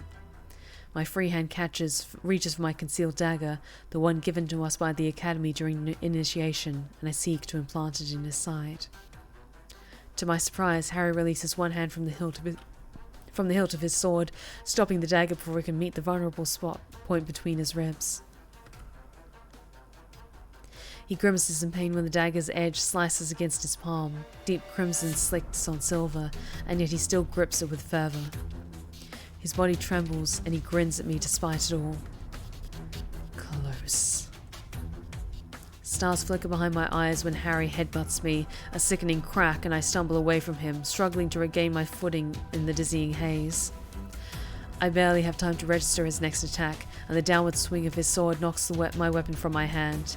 He connects a quick kick to my sternum, and I fall to the dirt. I see the man I'm supposed to call my leader giving himself a moment to relish his triumph. He observes the dagger that bloodied his hands and huffs a tired laugh. It would have been ironic if I was the one to give this to you. I suppose this will have to do. He discards it with a shrug and walks towards me. Sorry, hang on. He truly means to kill me. With renewed confidence, he swings his sword with a flourish, a fluid movement that shows his weapon is just another part of him, and now it rushes for me. I breathe deep and try to regain lucidity, but it won't be enough. Just as his blade is about to meet me, it's repelled with a brilliant flash. August! That haze, the smell, and that aura fills my senses, and I know exactly who it is. Augustus! Harry strides backwards as August stalks forward, cracks of magic snapping at him with palpable intensity. He forces back the attacks with the enchantment upon his blade, but it can't stop the overbearing force that shocks his body each time they use their power on him. I watch August gracefully turn their pain into fury, magic licking across the skin as they weave spell after powerful spell to combat each of his would-be blows while I regain my footing. Their body shakes with lingering static as they finally relax, eyes aglow in the darkness. Harry spits blood, finally faltering in the onslaught, and his body gives way, falling to his knees. August then appears at my side, frantically scanning me for any injuries, but I wave them off, adrenaline still coursing violently through my veins. I'm fine. You're sure? I nod, turning my attention to Harry. He kneels in the dirt, his dusty black coat pooling around him, his right hand red with blood. His breathing is labored, but I know we didn't harm him enough for there to be any immediate threat to his life. The blood that covers him is mostly his own. Not his own, but Aya's. And yes, I love it when we get, like, cool art in this game. It's so good. I glance over at the heap of blood and bones that was once our fellow hunter. Piper kneels beside her, and Ezra holds her tightly as Finn watches in silent support. I see Omen and Alcar emerge from the forest, and in the tree line, a litany of glowing red eyes. The clan. The pain and suffering in this clearing alone are enough to make me furious, enough to warrant this man's death, and yet, he looks up at me with those piercing blue eyes. Just do it! August rests their hand upon my arm, but I don't want to meet their gaze, afraid of what I might find. Stephanie. I stare down at him and my Lieutenant General, and I remember the taste of it. The vital cold in my palm, an encouraging smile from the enforcers who handed it to me, a child so eager to please and feel loved after being taken from their family. Magic and the blood of other foreign things coursing through my body, seeping and sinking deep into my bones like an incurable infection. I said my vows and took my oaths, and I became theirs. I've been faithful to their cause, all of us have, and this is where it ends. This is where I break it. No matter how long I live, there is one sight, one moment that I could never erase from my mind. Harold Arrington on his knees, covered in blood, begging me to end it all. My whole body trembles with the effort of my steps as I follow August into the depths of the dungeons. I'm exhausted, beaten and bruised by the hand of the person who dragged me into this mess, the man who vowed to protect me, to protect us all. August and I do not speak. In fact, I don't think I've spoken since the enforcers burst into that clearing and grabbed their leader by his shoulders, yanking him away from my weapon. Tail, thank you so much for the follow. You are now one of my lovely lost tails, and you are welcome at the Blue Rose Respite anytime. I really hope you're enjoying yourself this evening, and thank you so much for dropping by. When I finished him, had he asked again if I had had the chance? I suppose I'll never know, but the anger and hurt that I feel are stifling, almost suffocating. August pauses before me, their long fingers curled around the bars of the door that separates us from the line of cells, and I take a deep, shuddering breath. I'm almost scared to look at them because I've seen them cry enough for one lifetime. When they finally do speak, their voice is quiet and strained. I cannot promise I'll be of much use. It's okay, August. They nod, drawing in a serrated breath and letting it out slowly. Then they push, iron scraping across the uneven stone as we enter. Every enforcer that lines the seemingly never-ending corridor stands to attention when they see August, and it's now that I realize that with Harry chained in a cell, that they are the most senior officer in Lunaris. That thought calms me somewhat, to know that amongst all of this chaos that we are all now in the hands of one of the people I trust the most. Capable hands. Even if it is temporary. The loud click of their shoes resumes as they stride past the dungeon guards with purpose, but their eyes are still down, not a trace of the usual authoritative way that they hold themselves. I follow dutifully, a slight limp to my step, every muscle and bone in my body protesting as I move. I can feel the pool of dried blood upon my skin, not entirely sure if it's his or mine, but I know that he has got more than a few hits in on me. I should probably see Ezra. Soon. August approaches the head guard at the station outside Harry's cell. Station opposite Harry's cell. Has he been in any trouble? No, General Lieutenant. However, he has been talking to himself. August nods at her, turning to face me and running a hand over their face, exasperated. Let us just get this over with. August's steps falter as they draw near the final cell where the man they once viewed as something akin to a father is contained. I can hear him whispering, his voice soft and lacking the venom that it was steeped in with just a few hours ago. I swear I hear him utter James's name. August closes their eyes, dropping their chin to their chest. They must have heard it too. I wonder if his fallen husband is really with him, or if he's finally lost his mind. Again, August takes a deep breath and looks at me. I nod, stepping closer to show my support is unwavering and that I'm here, and we approach the bars together. Harry falls silent. He's stripped of his weapon and his enforcer attire, left in nothing but muddy trousers and a blood-stained shirt. Somehow he still manages to look refined, even though the bruises and cuts that litter his handsome face. He sits with his back against the wall, his knees drawn tight to his chest, arm casually slung over them. The golden glint of his wedding ring catches my eye as he twists it around his finger, the sight making my chest hurt even after all that he's done. His top button was removed. He's been stripped of his powers entirely. His cheeks are ruddy, the dirt and blood that is caked upon his skin streaked with tear tracks, now dried. I am glad that it will be you, Augustus. August clears their throat, curling their hands into fists. What makes you think that I will show you mercy? Harry stands, the movement clearly a great effort for him. He grimaces as he straightens up, watching as we watch him as he approaches the bars, and his demeanor shifts into something more familiar, something hardened. You're a worthy opponent, Stephanie. I haven't hurt like this in decades. I ignore him, giving August the floor. I will ask again. What makes you think that I will show you even a sliver of mercy after all that you've done? Harry curls his fingers around the bars, his face half illuminated by dull candlelight, half bathed in shadows. He looks older than I remember, tired, defeated. He studies August, his eyes flickering over their features. Because you are no murderer. Excuse me.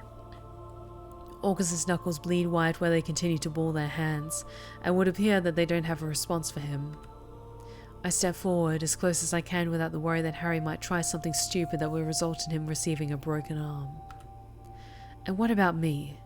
Am I a murderer? Harry smiles smugly. If you were, we wouldn't be standing here having this conversation, would we? You had your chance, you hesitated. Hunters do not hesitate. Just because you're a monster doesn't mean I am. He sighs, leaning forward and pressing his face between the bars. Oh, but what a wonderful monster you would have made. Such a shame that you were so unwilling to even listen to the offer that I could have made you. I'm genuinely curious. I know it would be like all of our love interests would be pissed at us, but I'm kind of curious to see how that ending goes. I still don't understand what you hope to achieve. After all of your failures, the lack of control you had over those beasts. Harry chuckles, pouting. Augustus, do not speak ill of your subordinates. Be quiet. Magic skitters across their skin for the briefest moment, a flash of indigo that lights up the dark space that surrounds us. Harry doesn't flinch, doesn't so much as blink. You don't get to do that. You don't get to speak of them as if they were anything other than disposable to you. August turns to me, their expression softening. The decision is yours. He doesn't deserve to have me show him any mercy. Therefore, his fate is in your hands.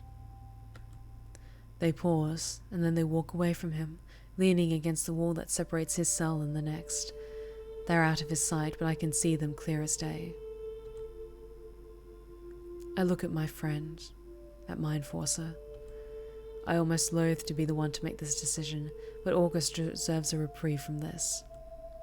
I nod at them, and Harry's smile fades. The one that I called here to serve as my greatest creation is the one who finally decides my fate. Beautiful, I suppose. It's all coming full circle. I watch the bob of his throat as he swallows, his eyes fixed upon me and only me.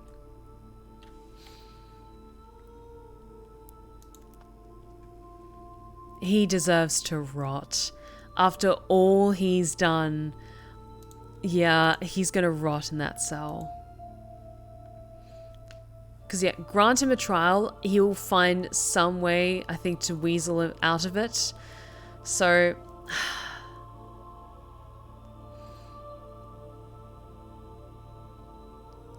he'll sit here and he'll rot. Just like all the people that he locked up here, I think. I can truly see no option where everyone wins. If I sentence him to die, I'm as bad as him. He killed people, yes, and his actions are unforgivable, but to kill him would be a crime in itself. It is not only something that my name would be forever associated with, but something that would hurt August. I find myself thinking of James too. Though he wanted Harry brought to justice, he would not want harm to come to him. Not now that we have him. I'm sure we'll have to come up with some sort of story about why the widely loved Lieutenant General of Askira has stepped down from his post. Having to explain why his head is no longer attached to his body would be a little trickier. To tell the people what he's done would only scare them, and they are scared enough by the inhuman things that walk this earth that we're sworn to protect them from. We need them to trust us, not to think that the ones who guard them can hurt them too. You'll remain in chains for the rest of your life.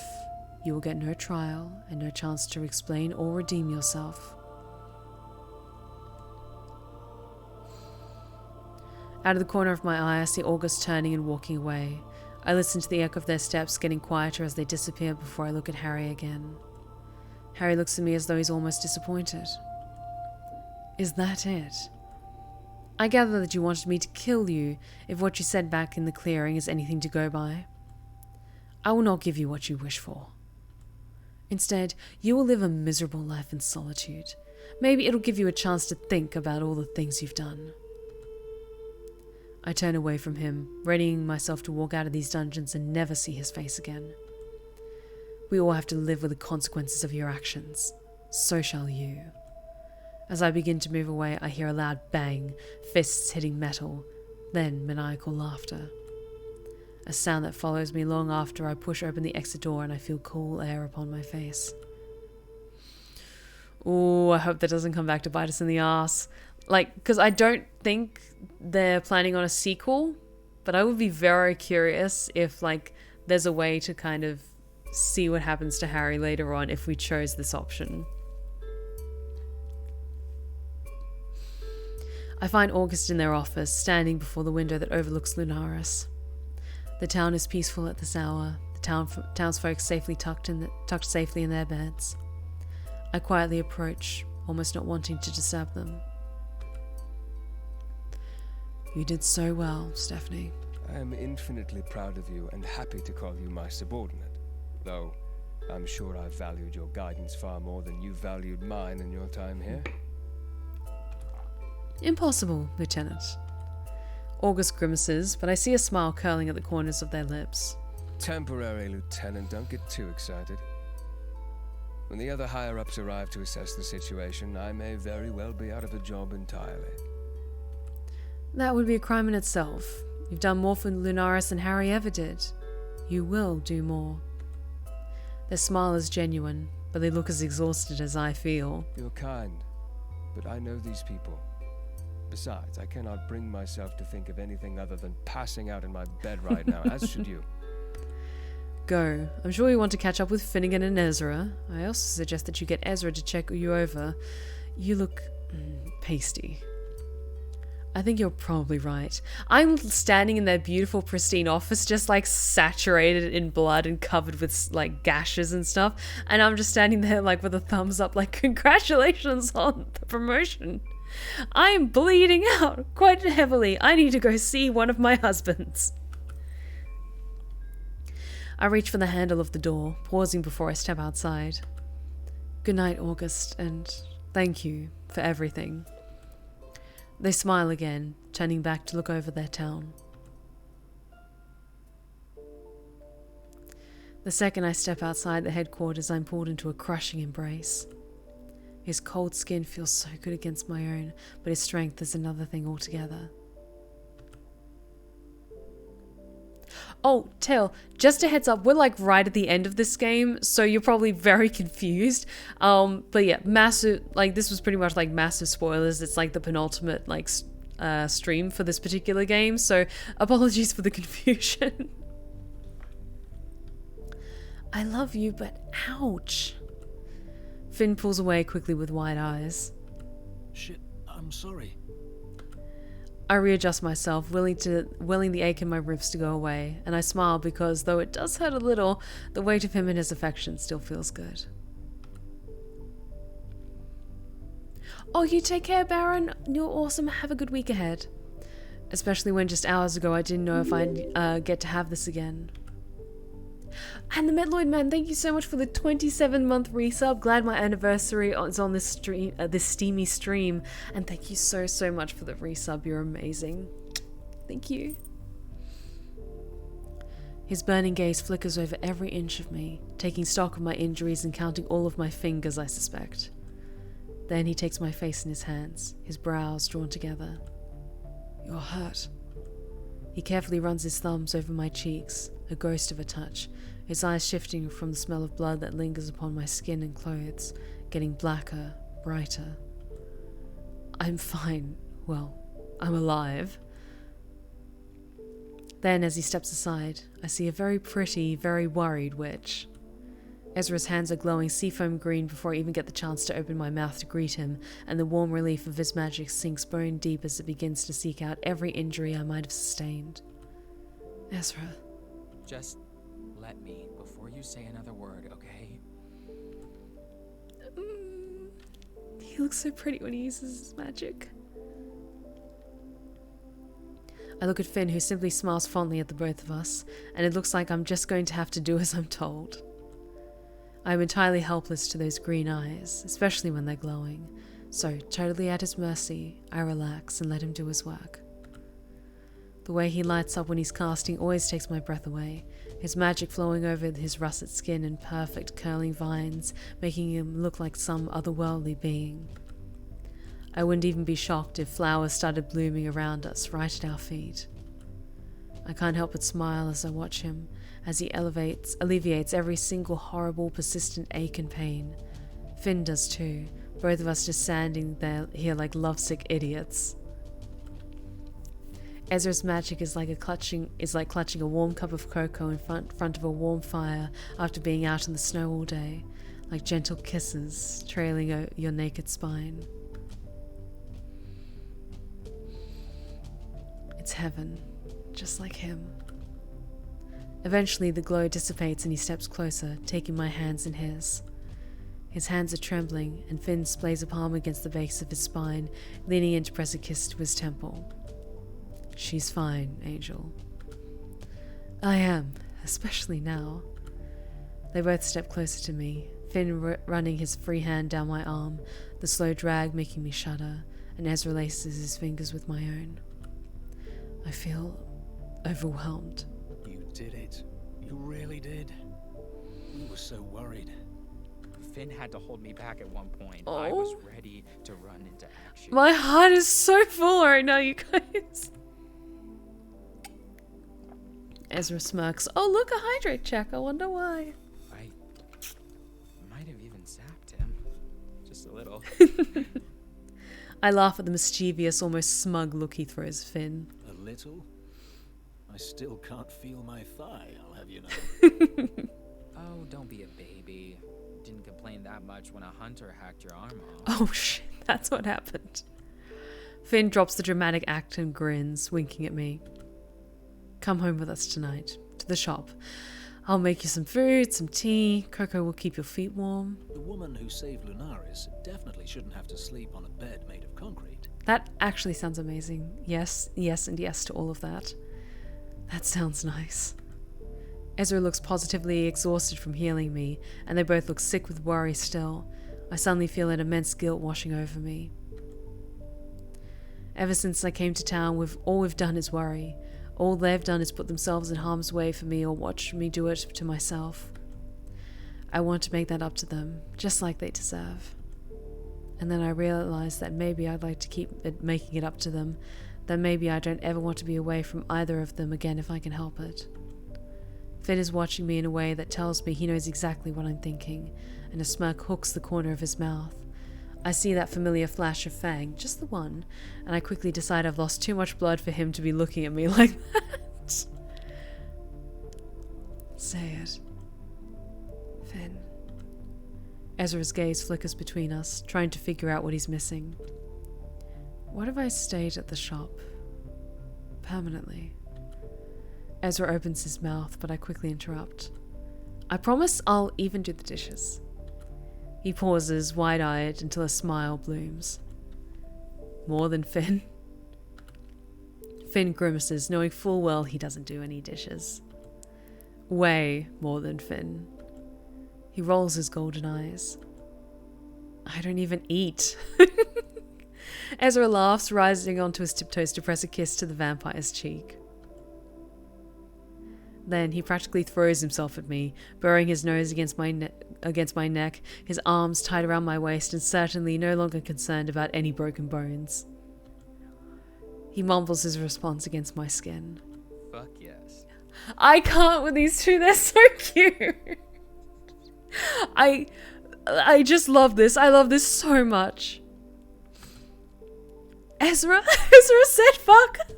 Let Ezra say fuck, and Ezra's finally said fuck. Kiss. I carefully pry him away just a little, and then I press my mouth to his.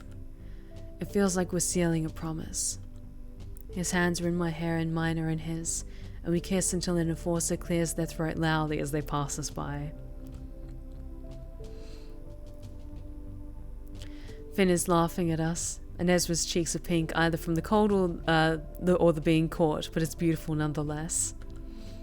Maybe we should go home and do that.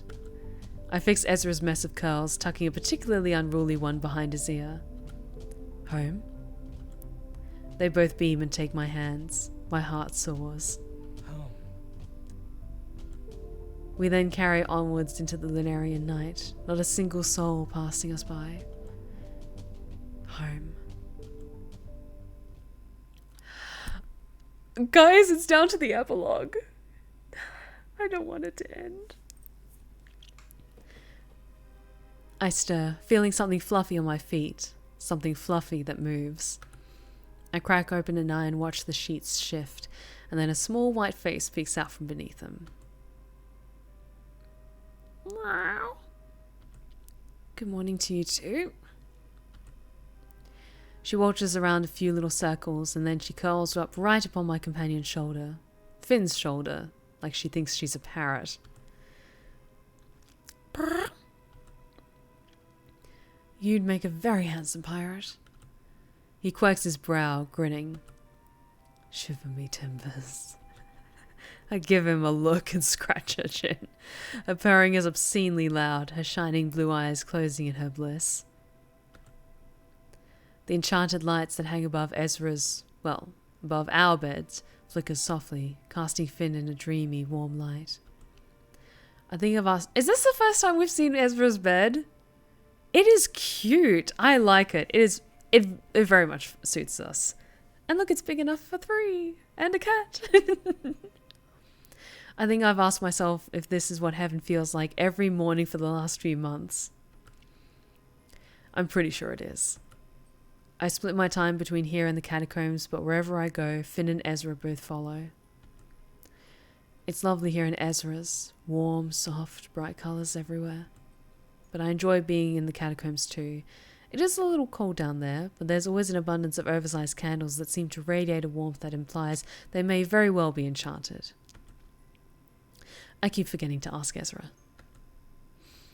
It can also be noisy for a place that's full of dead things, but that's mostly just Raven being Raven, and she likes to tell me I'm far noisier than her. I purposefully ignore the implications of that accusation. Like, I imagine if everyone else in the catacombs is, like, very quiet and just minding their own business, and then, like, it gets to that point in the night where they just hear, like, the headboard just, like, bashing against the wall in a very rhythmic pattern, and, like, my character's noises are just, like, echoing down the hall. Everyone's just like, for fuck's sake. I can hear Ezra humming downstairs, the sound of plates clacking and the kettle whistling, and Finn huffs as Coco flicks him in the nose with her tail and jumps off the bed.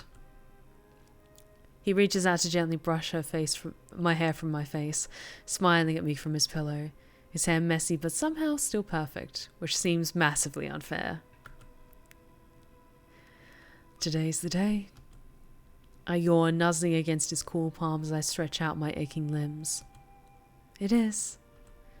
The door then creaks open and Coco dashes away, right past the pretty witch holding a tray of food. He's so pretty in his robe. I can't take this game anymore. I quit. I'm almost at max capacity in terms of how much I can fucking take with this game. Ezra rolls his eyes at her as she passes, setting down our breakfast upon the dresser. There's a spray of blue flowers in a tiny vase that seems to thrum with light, and I don't think I've ever seen their kind before. And that's just what sharing a home with these two is like. A wonderful adventure full of little curiosities. Oh yeah, and it's a slightly transparent robe as well. The finest of silk. Ezra smiles at me as he settles upon the bed beside Finn, the vampire's hands immediately settling around his waist. Every touch between us comes so easily, like we've been together for lifetimes, centuries. Did you sleep well? I always sleep well now. That's what happens when you stop sleeping on a rock. Oh, shocking, isn't it? Ezra messes Finn's hair, playfully pushing him with his shoulder. So, today is the day. How are you feeling? I think for a moment, my mind going blank. How am I feeling? Today, I'm going to stand in front of Linares, in front of people who view me as a hero, in front of my found family, and I'm going to become Lieutenant General of Askira. Well, of the Hunters anyway, because we've made some changes. Are you scared?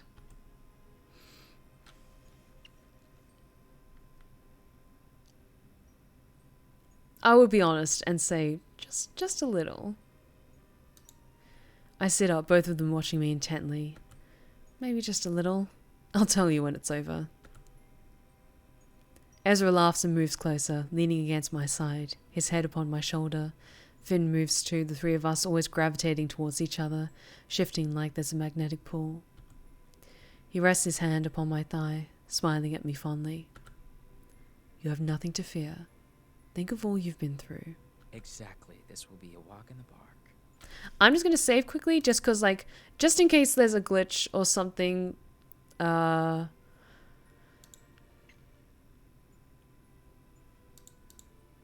just in case. I stare at them for a moment, feeling like I really did win some kind of cosmic prize. I'm lucky, you know, to have you both.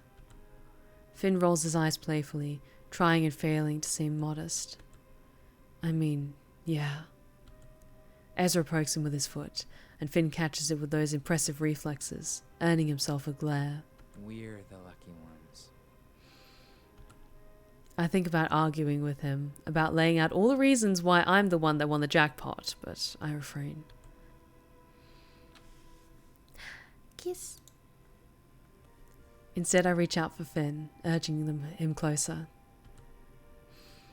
They both know what I want in an instant, our connection forged long ago and still getting stronger by the day. He crawls up the mattress towards us, taking my chin between forefinger and thumb, Ezra holding his free hand, their fingers laced.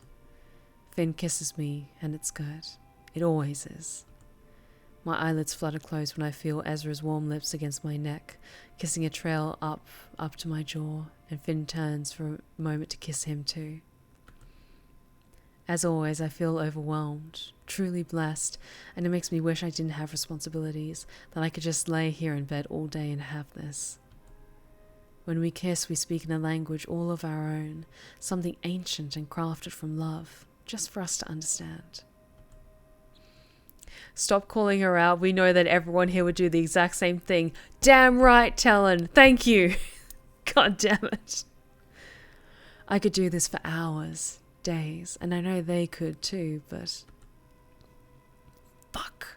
Responsibilities, places to go, organizations to revolutionize. I watch them kiss for a moment longer, savoring the sight, and then I grumble. I have to get ready. Finn turns his head quickly, pouting again. But Ezra plants a palm against the vampire's bare chest and pushes gently, sensing him moving in for the kill, ready to offer a distraction. But nothing. Stephanie needs to get ready. I groan again, making my annoyance evident, but Ezra simply rolls his eyes and shoos me out of the comfort of our bed. Go on, get dressed. Nothing is worth August glaring at you all day. Fair point. I beg to differ. You two are definitely worth it. He climbs off the bed with a bounce in his step, swatting Finn away as he tugs at the hem of his robe. He waves his hand over the breakfast tray with a flourish, light pouring from his palms, leaving the stone-cold tea and toast steaming hot. He then comes close and presses a kiss to both of our cheeks before grabbing his clothes from his drawer, winking as he heads for the bathroom. I need to wash up and open up the shop. I'll see you later, Lieutenant. The way the word rolls off his tongue, I think I could get used to it. And Finnegan? Finn's ears wiggle and he offers Ezra a completely, totally innocent, not at all, in any way, grin. Yes, my love? Do not make Stephanie late. Finn feigns offense. Who do you think I am? Do not make me answer that. I love them so much. He disappears out of the door. I sigh deeply and make a break for it, narrowly avoiding grabby vampire hands. You heard the man. Finn simply raises his eyebrow, folding his arms behind his head and crossing his ankles. I think I'll just stay here for a bit, actually. He's trying to lure me in, but I'll be having none of it, reluctantly. You are an evil creature, Finnegan Casimir. I love you too. Fuck you. Though my head is relatively clear, I decide to go for a little walk. I've been back to the scene of the clash with Harry a few times now, mainly because I hope I might get to speak to James again, or maybe I just have a sign that he's still here, that he's okay. I think of him often, and I believe he was there with me that night, a lingering presence that pushed me to win, to not give up. I still can't help but wonder what he thinks of Harry now. Was he really there in that cell, talking to him on that day? Or maybe he's finally passed over from whatever in-between he was stuck in. I hope. It's summer in Linares now, but there's still a chill in the air and the grass is crisp beneath my boots as I walk into the clearing. Maybe it's just the passing of seasons, but it feels like life is breathing back into this small town. Everything feels easier. Harry still resides in the dungeons beneath Lunaris, serving out his sentence in the place he tried to destroy amongst people he tried to ruin. Long gone are the enforcers who assisted him. Regardless of if they claim to have been coaxed or threatened into helping, there are no excuses for what they did. I'm yet to visit him again. Maybe I never will, but I know August has a few times. They pity him, I think. Even after everything, I don't question them on it. I take a deep breath, crouching down to press my fingers to the still scorched earth. Apparently things don't grow back if they've been touched by August's magic. I decide that this is the last time I'll come here. It feels freeing. On my way to visit Ezra, I decide to stop by the ABEC to check in with our favourite creepy duo. Aurora has laid low since Harry's downfall. She's probably thoroughly disappointed that I didn't succumb to his nefarious plan and turn into an unidentifiable monstrosity. Maybe she would have thought it charming, or maybe even wanted to date me. She likes monsters. I can respect that. Not at all strange or unnerving. I walk towards the dais, the air a little warmer here than I remember, the sun shining through the cracked windows and illuminating the lectern. There stands Amaros, as coy as ever, and quite obviously making a point to avoid my eye contact in the hopes I'll not notice him, I assume. Hunter Swan? Hello, Amaros. He takes a deep breath and steps into the aisle, his hands clasped politely in front of him. Can I help you with anything? I shrug, not really knowing why I'm here. I was just passing by. Is Aurora about? His mouth twists, his pale blue eyes darting to the side. Considering his sister is so very good at not giving anything away, Amaros has absolutely no subtlety about him. She left. Left? Left where? He tilts his head, making eye contact. Left Lunaris. I see. Any particular reason? He sighs and gestures for me to follow him. We sit in the pews in the first row, and Amaris leans back, tipping his head and gazing at the domed ceiling. I imagine it was so beautiful here once. Then he sits up, fixing his jacket and frowning, twisting slightly to face me. I've dutifully followed my sister my whole life, you know. We lost our parents to vampires at 14, and even before then, Aurora was fascinated by creatures. She would sneak out at night and seek them out in graveyards behind our estate. I began to lose count of how many times I saved her, always dragging her out of the ways of claws or teeth. They didn't try to kill you, your parents? He shakes his head, looking down at his hands where they rest in his lap. They didn't get the chance. Hunters came not long after they rose from their graves. Aurora was there, she saw everything. She truly believed that they wouldn't have harmed her. So that's where Aurora's resentment for us comes from. I almost pity her. Almost. You never seem to be on board with her beliefs. Why continue to follow her? Amaros laughs. It's a pleasant sound, and he looks like a different man. Lighter, somehow. Is this the first time we've seen him smile? I'm really, really happy for him that he's got some freedom back. I've never had anyone else. I love my sister, Stephanie. Despite her eccentricities, I never wanted any harm to come to her. I am a patient man, and I would follow her to hell and back if required. But... He laughs again. Ah, yes. But... I've always wanted my own life. I have that now with Elaine. His pale cheeks turn bright pink the second her name leaves his lips. It's adorable. He's honestly so adorable when he's blushing. You're in love with her. He nods, his mouth curling into a soft smile. No, he smiled for Omen's sister. Okay, cool. Because I'm just not used to seeing him smile, so I wasn't sure if this was the first time. I'm going to ask her to marry me. I'm so happy for them. I'm going to ask Satan's daughter to marry me. I told my sister and she fled town. I can't help but laugh, but I feel impossibly rude the second the noise erupts. I cover my mouth with my hand, but Amaris is laughing too. You'd think she'd be thrilled to have the Princess of Hells as her sister-in-law, wouldn't you? You would, yes, but then my sister has always been full of surprises. She'll be back, though. We've never been apart for more than a day or two at most. Excuse me. I think she's just reassessing her life and her choices. Hopefully. Well, I'm happy for you, Amaris. Just please don't start trying to terrorize our nice, newly peaceful town, okay? He blushes again, nodding as if I wasn't joking. Well, I kind of wasn't, I guess. I swear it. We both turn at the sound of the entrance doors creaking open, and there stands Elaine, silhouetted by sunlight. I look at Amaris and the way his face lights up, and the way he quickly stands and brushes non-existent dust from his trousers and tucks his blonde hair behind his ears. They are very cute together. Stephanie, it's lovely to see you. The demon offers me a curtsy and smiles sweetly, her brown eyes flickering curiously between Amaris and me. She must sense his mood and places a delicate hand upon his arm, which he immediately covers with his own. Where is Aurora, Army? Well, I decide that's my cue to give them some privacy. The news that Aurora fled will be startling, but I imagine his proposition will be even more so. I have to go. I need to prepare for tonight. Amaris nods in silent thanks. I wish you well.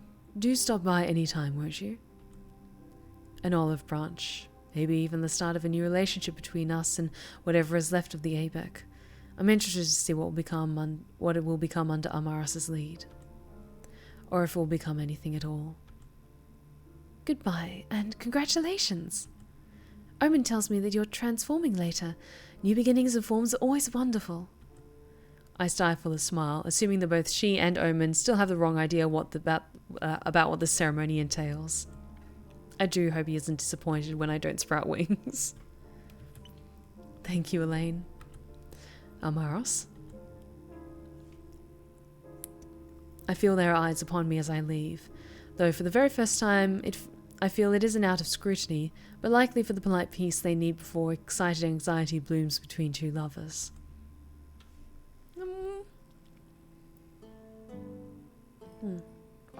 When I step into the street, Omen immediately appears, whipping around to face me, his movement so sharp I have to step back and raise my hands warily. I have no doubt he would never hurt me, but still. Not that it takes words or even my senses to see the demon prince is well rattled. There is a sharp pinch to Omen's brow, and flame wisp trail at his hair. Noticing me staring, though, some of it fades away. Omen smiles sheepishly. Sorry. A respectful distance away, Alcar shouts and straightens from where he's been leaning against a wall. He gingerly pats Omen on the back. It's fine. Are you alright? Part of me wonders if it's another earth-shattering problem about to roll into town, and I'm definitely not fucking ready for that. It would certainly be poetic to have a promotion crash right here, right now, but I don't want to get caught between the next big thing and August's rage if the ceremony is postponed. My unease must have been evident, because even as Omen opens his mouth to answer, Alcar laughs. Elaine's getting married. What? Amaris plans to do that thing mortals do. Propose. Yes. Oh, that. It occurs to me that maybe Elaine had been speaking to Omen about it before she arrived at the ABEC. Clearly, he's not half as excited about the prospect as either Amaris or his sister. Omen wrings his hands together, but I'm not sure how I feel when I realize he's more worried than angry. She'll say yes. This is a very exciting thing for her, I'm sure, to enter a sort of contract with a human. But humans are not good with promises. Not to say you're not, Stephanie. Behind him, Alcar rolls his eyes fondly and shakes his head. He places a hand on Omen's shoulder reassuringly, and I do the same on the other shoulder. Elaine is in good hands, Omen. Good, careful hands and heart. I haven't forgotten the sliver of her true power she permitted me to glimpse in the ABEC that day, but I have a feeling Amaris knows exactly what he's dealing with. Amaris is no fool, and would never undervalue an oath. Or a pact, I'm sure. In fact, I'm sure he's well aware of what he's getting into. Yeah, this is a long epilogue, but it feels like we need a moment with each of the characters to kind of like tie up all the loose ends. So we've still got to talk to Piper in August, and I have a feeling that might be when we get the promotion to lieutenant. Trust me, I've interrogated him enough to know.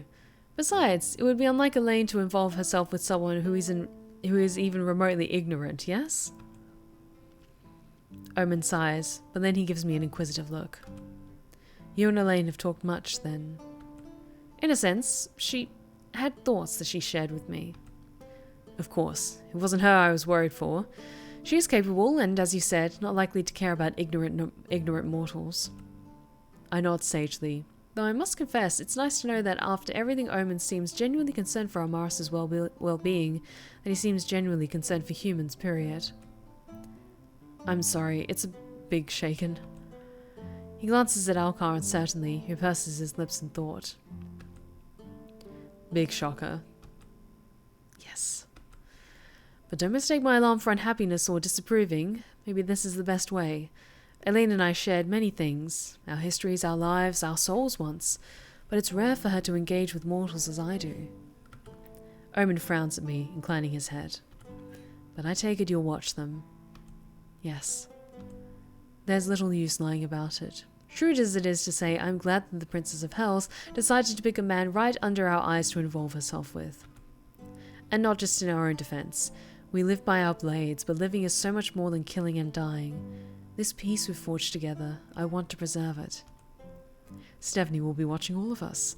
And honestly, I think you've got your work cut out for you, Lieutenant General. I'm not Lieutenant General yet. In a few hours you will be. And I'm glad it's you. After all, imagine what it would have been like if Piper got it instead. Ugh. She would have been amazing. Now that's a thought. Though I'm sure you're glad that isn't the case. Excuse me. She'd have done fine. She cares about this town and its stupid problems more than she makes it sound like. And we'd have all been here anyway, eh? Alcar nudges Omen, and the demon blinks and shudders at thought, as though waking from a dream. There's a shift in the air around him that I notice. The same sense of movement, like when someone snatches back their hand. You were talking with Elaine? Also, did Alcar's ears just twitch? That's adorable. I don't think I've noticed that before, if that's like an idol thing that he does, but that is so cute. Yes. He sighs and wrings his hands together again. She wants my thoughts on things. I need to talk with her to her as soon as possible. Immediately. He stares into the distance, then clasps his hand over Alcar's, still resting it on his shoulder after all this time, and slips away. I will see you later, okay? He sketches a short but graceful bow, then walks briskly to the nearest alleyway. I shake my head as his presence retreats with supernatural speed. As soon as he's gone, Alcar chuckles. Bet you anything Elaine's going to rope him into helping her pick color themes for the wedding. Good for her.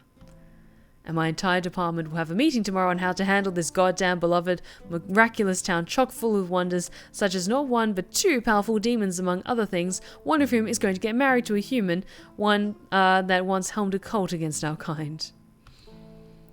Fucking Lunaris. I can imagine how not happy August will be to hear about it, but what can you do? What can a Lieutenant General do indeed? I look up to see Alcar watching me. His smirk only widens into a grin, though, and he inclines his head, wolf ears twitching.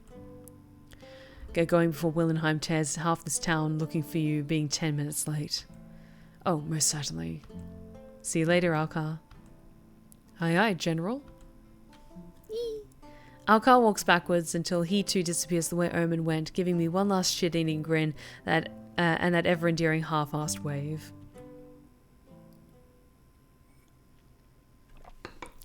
Ezra's shop is busy, a line of townsfolk impatiently waiting outside. I decide to sneak in the back door to avoid unavoidable conversations. In the kitchen I find Finn and Alcar arm wrestling? I literally just saw you! Alcar quickly turns his head and frowns at me. And what about it? How did you get here so fast? He ignores me, concentrating too hard on making sure Finn doesn't snap his arm off. I roll my eyes and pull up a chair, smirking as I watch Alkar's arm shake. Nightwind, thank you so much for the follow. You are now one of my lovely lost tales, and you are welcome at the Blue Rose Respite anytime. Take a seat and enjoy yourself. Finn quirks one of those dark brows at me and winks. He always insists I use my prosthetic. Silly of him, don't you think? Alkar growls, his face turning beet red with the effort. Shut up, Mosquito Man. I win in a second if you used your normal one. Finn and I share a knowing look seconds before he slams Alkar's fist into the table, the fine china upon it clinking loudly with the force. There might even be a dent in the wood from the impact. 4-0. Want to go again?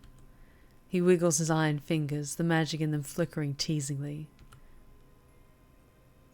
Then Ezra appears, his arms folded across his chest, and I don't think I've ever seen Finn move so fast. Hey, what if I told you two about doing that in here? Go ruin the furniture in the tavern. They won't let us. Oh really? I do wonder why. He pointedly looks down the ridge of his lovely little at the ridge in his lovely little table, then back between the wolf and the vampire. No more. Don't you have some important vampire business to attend to? And Alkar, well, I don't know what you could possibly have to do, actually. Alkar huffs and puffs, sliding down in his chair and crossing his arms. Finn presses a kiss to my cheek, his hand brushing over the base of my spine in passing before he sidles up to Ezra, grinning as he reaches for his face. Angel, I was just keeping him out of trouble. Ezra narrows his eyes at him, but his body language betrays him as he greedily leans into the vampire's touch. You're both as bad as each other. Finn casually leans against the doorframe, all 6'4" of him leaning over Ezra, who can apparently no longer stifle his smile. I'm sorry, Finn is 6'4". Sorry, I really like people who are very much taller than me, so I just need to take a fucking second. Because he's always described as like being taller than me. I did not know he was 6'4". Okay. Let's continue. He rises onto his tiptoes and lets Finn capture his lips in a quick kiss. Alkar groans, making loud retching noises as he stands, his chest scraping across the tiled floor. Oh, look, a hydrate check. Fancy that. I'm definitely fucking going if they're doing that. I stand and leave Alkar pouting at the table. Busy today? Ezra takes the hand I offer and nods. He looks frazzled. Obscenely. I say I'm closing an hour early and everyone thinks I'm going to skip town. I should probably get back. I forget, how short are you again? I am a very proud, like, 5'7", 5'9". Like, I'm a little bit taller than average for a lot of ladies, so I'm quite tall, and I usually wear like heels in some capacity or another, so I'm relatively tall, but not like tall. And also I have very long legs, so I look taller than I think, like, I don't know. I'm like between 5'7" to 5'9" or something. Obscenely. So no, I'm going to. I should probably get back. Do you need help? He quickly shakes his head, running his hands over the front of Finn's shirt. No, you both have enough going on today. Go, I'll be fine. He rises onto his tiptoes and presses a kiss to my cheek, then Finn's. He then throws Alkar a very pointed glare over my shoulder, and the wolf withers beautifully under his emerald gaze, immediately shutting up.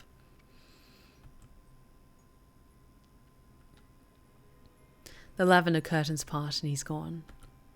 Don't you actually have somewhere better to be? Alkar waltzes over with a spring in his step and prods Finn in the chest with his thumb. Mr. Walking Combustible here can't go to the wolf until the sun goes down, can he? So no. Clearly I need better friends. Less flammable ones who don't ruin my drinking time. Finn swats him away and growls, which only seems to egg Alcar on. I actually do have somewhere I need to be, so sorry, but I can't babysit you. Go and find your demon and bug him instead. You're as boring as you are old. Boys, settle down, you're both pretty. His tail swishes behind him as he makes for the door, sending Finn scrambling behind me, using me as a human shield to escape the sunlight that streams through the gap. Later. Prat. I turn to face him, studying his angry, adorable face. Do you actually have somewhere to be? He smiles. No. I was just going to go home and find something fancy to wear for your special moment. Oh, I can help with that. Will it... Sorry!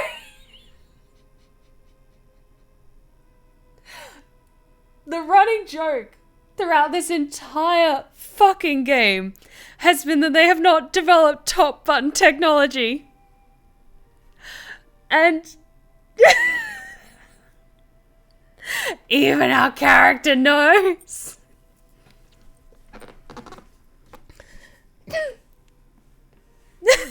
Sorry, that just took me right out.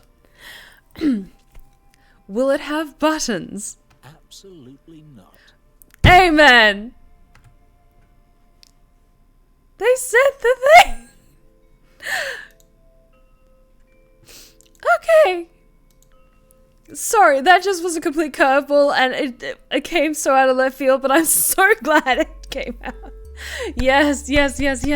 Alright, let's do those hydrate checks. Thanks, guys.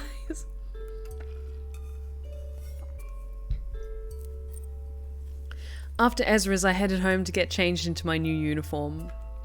I've never had to wear one before, and I suppose I don't now, but I want to show people who I am and what I do, to show them that I'm here to protect them, and that I am proud to do so. August decides to redesign our sash. It's blue to represent stability, trust, wisdom, and most importantly, loyalty. So, as I walk through Linares bathed in black, gold, and sky blue, I feel a sense of renewal, of change and pride. There are people setting up outside headquarters for the ceremony. Hunters and enforcers pour out of every room as they head down the corridor towards August's office, all of them with smiles plastered on their faces. I gently tap on the door and it immediately swings open. Piper is standing there grinning at me, dressed in her new uniform. Whoa.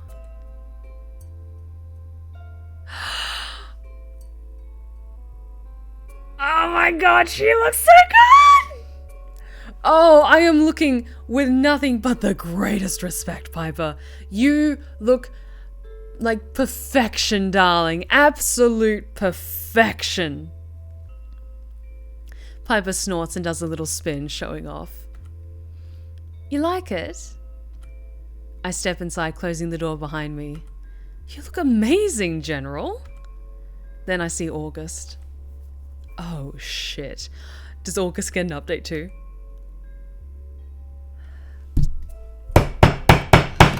I can't with this game. I officially can't with this game. Everyone is just too damn hot.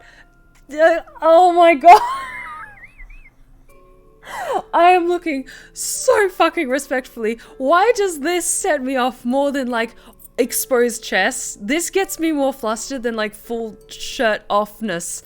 Oh my god, I am just so happy. I have no shame anymore.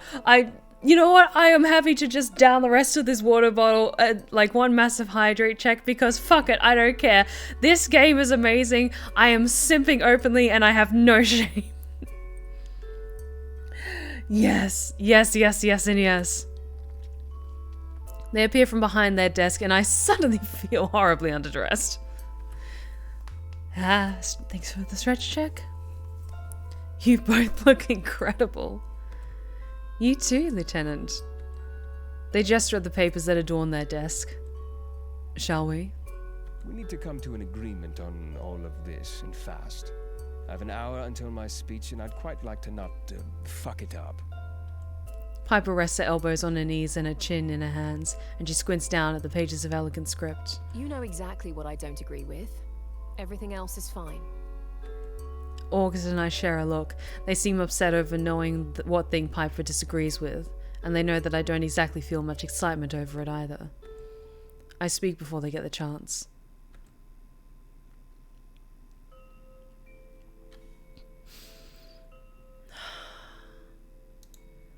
The initiation, it's barbaric. It's deeply messed up. There are better ways to do this. We cannot continue to mutate innocence. We need to find a new way to defend Askira. August glares at me, but I continue. Would I have known what they were doing to me, I would have refused. August, I appreciate that you think it's necessary, and I know that doesn't come from a bad place, but... I don't have the right. I could never understand how it feels. Witches are born with their magic. It is not inflicted upon them. They sit in their chair and run their hand over their face, tapping their fingers against their lips. If Harry could find a way to manipulate it, then we can find a way to as well. We both look at her like she's lost the plot. She huffs. Oh, hush. You know what I mean. I'm not talking about making monsters. I'm talking about finding a way to make us strong without making us monsters. How? Wouldn't they have already done that? Piper bursts out laughing. August finally stops tapping their lip and raises their brow at her. You really think they'd do some actual work and research when they have what they need already? No way. They get free blood from the monsters they kill. And they get their little army of mini-monsters too. She's right. There must be another way. Piper, clearly ready to violently refute whatever they say, sits slack-jawed. You agree with me? August shrugs. I don't exactly thrill at the idea of all the extra work it would bring us. Me, specifically. But it would be worth it. Worth making sure that what we do is fair and ethical. Or at least as much as it can be under such extreme circumstances. I agree. We are fighting a war and must do whatever we can to ensure our survival, but that doesn't mean we should sacrifice our humanity to do so. With that, August sits back down and pulls a clean piece of parchment from their drawer. They pick up their quill and begin to write. When they're finished, the three of us sign it, and a new rule is born. We will do whatever we can to leave behind the barbaric ways of our predecessors. Piper rubs her hands together almost greedily, and I'm beginning to think she's lying about not liking this diplomatic bullshit. She's good at it too. Now, our second task. As the creatures, our relationship with them right now is perilous at best. Even the ones that bring no harm don't really like us that much.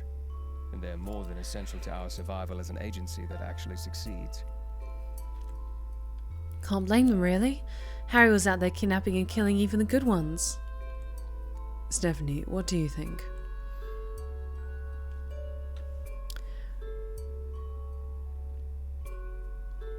Stronger alliances. Especially if we're not, like, drinking monster blood anymore to, like, make stronger hunters. We need more alliances. There's no question about it when it comes to our relationship with the creatures. We have to do everything we can to fix the fractures Harry caused. As you said, they're essential. Then I pause, carefully considering my next words. Have you ever thought about having creatures working within the agency? They both stare at me like I've lost my fucking mind, just as I expected them to. You're saying we should shove some lichens and some demons in our uniform and off they pop? You're mental. August says nothing and just keeps staring at me. I know it sounds ridiculous, but there are creatures out there who want peace just as much as we do. Creatures who have enough power to actually convince others of their kind to either join us or leave us alone. A representative, maybe. Not a new branch, just creature relations. Someone to be our liaison when required.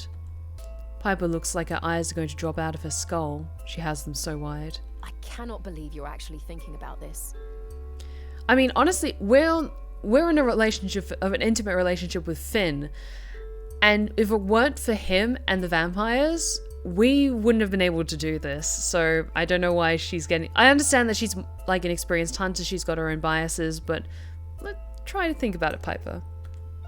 She doesn't sound angry, just tired. I get it. It's not ideal, I know, but if we can find other ways to lessen the attacks on our kind, then why the hell not?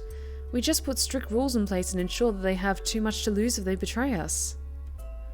August eyes Piper, who has strangely fallen silent. I think she knows that this will be good for us, despite her personal views on the matter. She nods. I'll sign. August offers her a small smile and picks up their quill. We all sign once again, ready to tackle our final conflict. Now we discuss you, both of you. Piper and I share a glance, and she sits a little straighter in her chair. I think that sometimes Piper truly does forget how important August is about to become. Hunters have long been governed by us, the enforcers. I personally feel like that is unfair, because what the hell do we know about putting our lives on the line, right? You know. They look at her, tilting their head in question. You know, August, you've gotten your hands dirty more times than any of those other pencil pushers. I'll never have a better partner. Oh.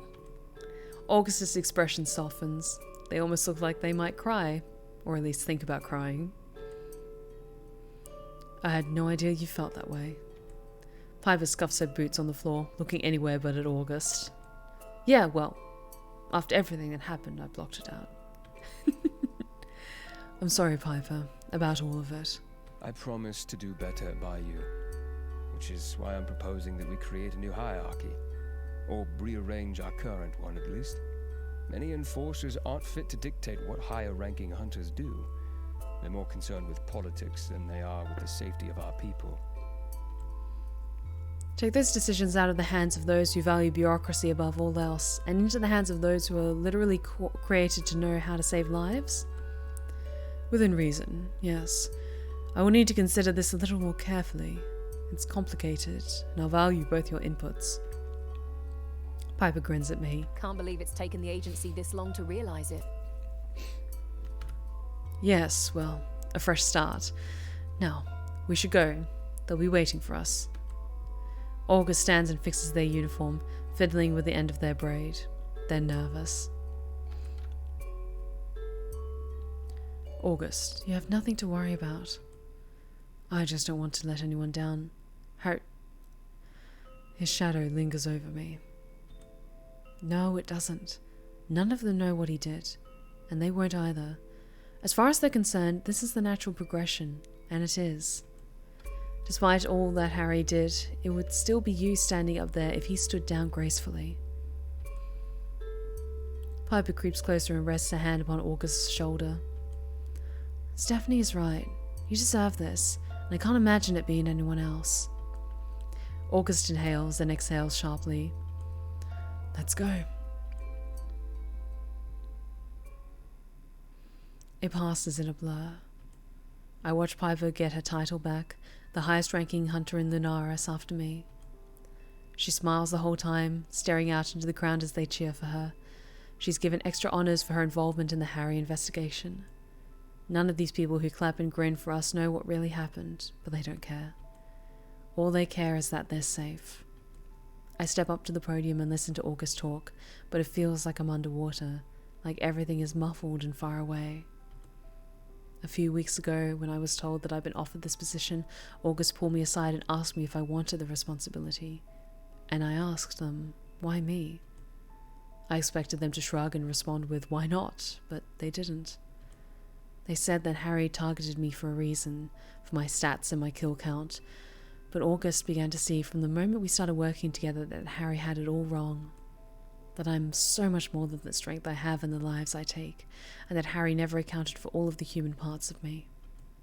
That I'm determined, that I want to fight to survive even when the odds are stacked against me. That I am human, above all else, despite the inhuman blood that runs through my veins. So, as August pins the badge to my coat and ties my sash around my waist, I remember those words, and I smile and wave at the gathered crowd, swearing to protect them no matter what. I see familiar faces out there. Finn, Ezra, Alcar, Raven, and Lux. Even Edna left the wolf to grimace at me from afar. I've made Lunaris my home, somehow, after never really having one before. I'm immediately flanked by two familiar faces when I step into the crowd. Raven and Lux both practically jumping for joy when they each take one of my hands in their own. You look phenomenal. I could practically hear Finn purring from a mile off when he first saw you. Raven, please. Raven giggles and Lux can't help but smile at the sound. We're proud of you. Crazy proud. Lux nods furiously, clutching Raven's arm. We love you. I love you too. They both pull me into a crushing embrace, but it's over quickly when Raven pulls back, her crimson eyes widening comically as she spots something over my shoulder. She quickly takes Lux's hand and begins to walk backwards, dragging her along. Gotta dash, see you at home. I can feel them before I see them. Just like it always is, a tingle from the tips of my fingers right down to my toes, a coolness that spreads across my skin and leaves the hairs on the back of my neck and arms standing to attention, saluting them. Finn's aura is cool and Ezra's is hot, but together they make the perfect calm. I didn't take my eyes off either of them throughout the ceremony once I spotted them, and they held hands watching me like I was the only person in the square. I feel the cool press of Finn's hands upon my arms, his lips against my ear. Hello, Lieutenant. That title looks good on you, you know. He knows what he's doing. I laugh, turning to face them. New outfits. And the technology of top buttons, even after all these months. We'll never find them. Oh, but they look so good. And Ezra, that blue looks so beautiful. Finn, usual colors. I appreciate that. I am so happy right now. The smile on Finn's face is gorgeous and screams trouble. Why, thank you. You look far too handsome. He chuckles, the deep sound more than pleasing. And you? I take Ezra's hand and he twirls around, laughing as I admire the golds and dreamy blues of his outfit. Just for me? Of course. August helped me pick it out. Do you like it? I reel him in and enjoy the flush that paints his cheeks when I press a kiss to the corner of his mouth. You both look amazing. It was very distracting. We'd very much like to steal you away, if such a thing is permitted. Yes. My job can wait until tomorrow morning. I have shit to do tonight. Depends on where you're taking me. Finn offers Ezra and I an arm each, and he winks at us as we let him lead the way. Somewhere fun.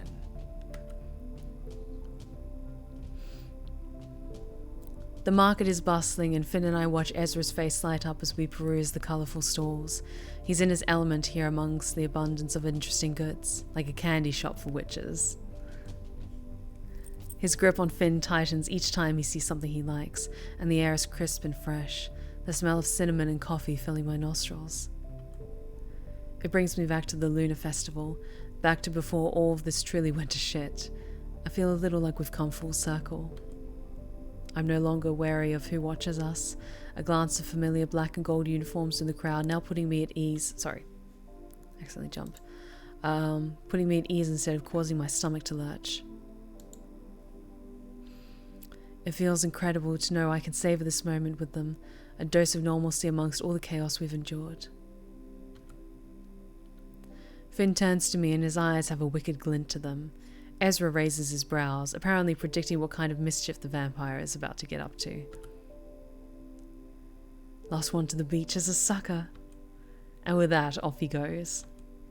He's always the sucker, literally. Yes, yes, yes. Oh, I'm so on board with this. We watch him sprint onto the sand, his skin paler than ever in the glow of the moonlight. Ezra reaches for me, taking my hand, and we slowly head off to join him, deciding that we'll be just be suckers together. He's pouting when we catch up to him, but his sour expression soon softens, something fond taking its place as he watches us approach.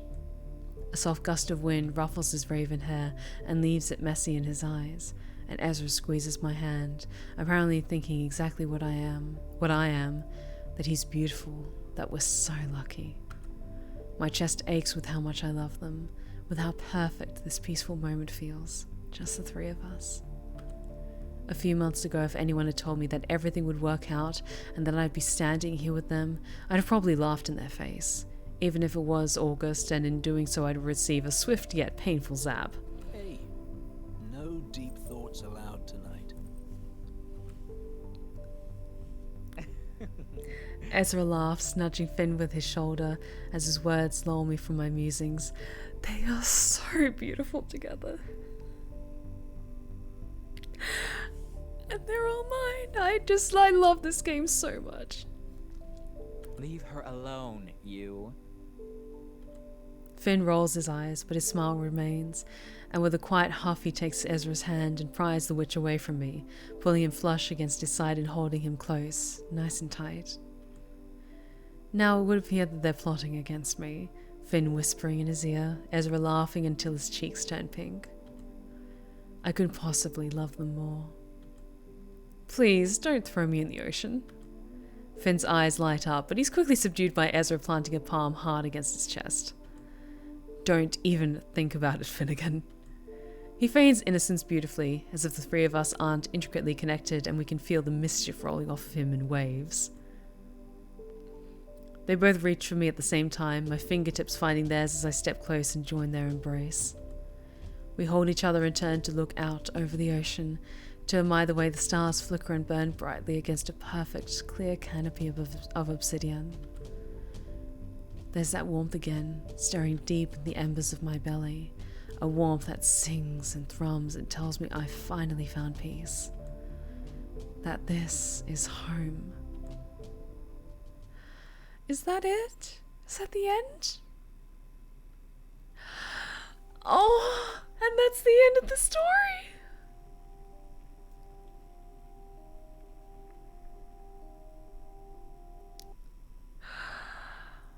Oh, my lovelies, this was so good.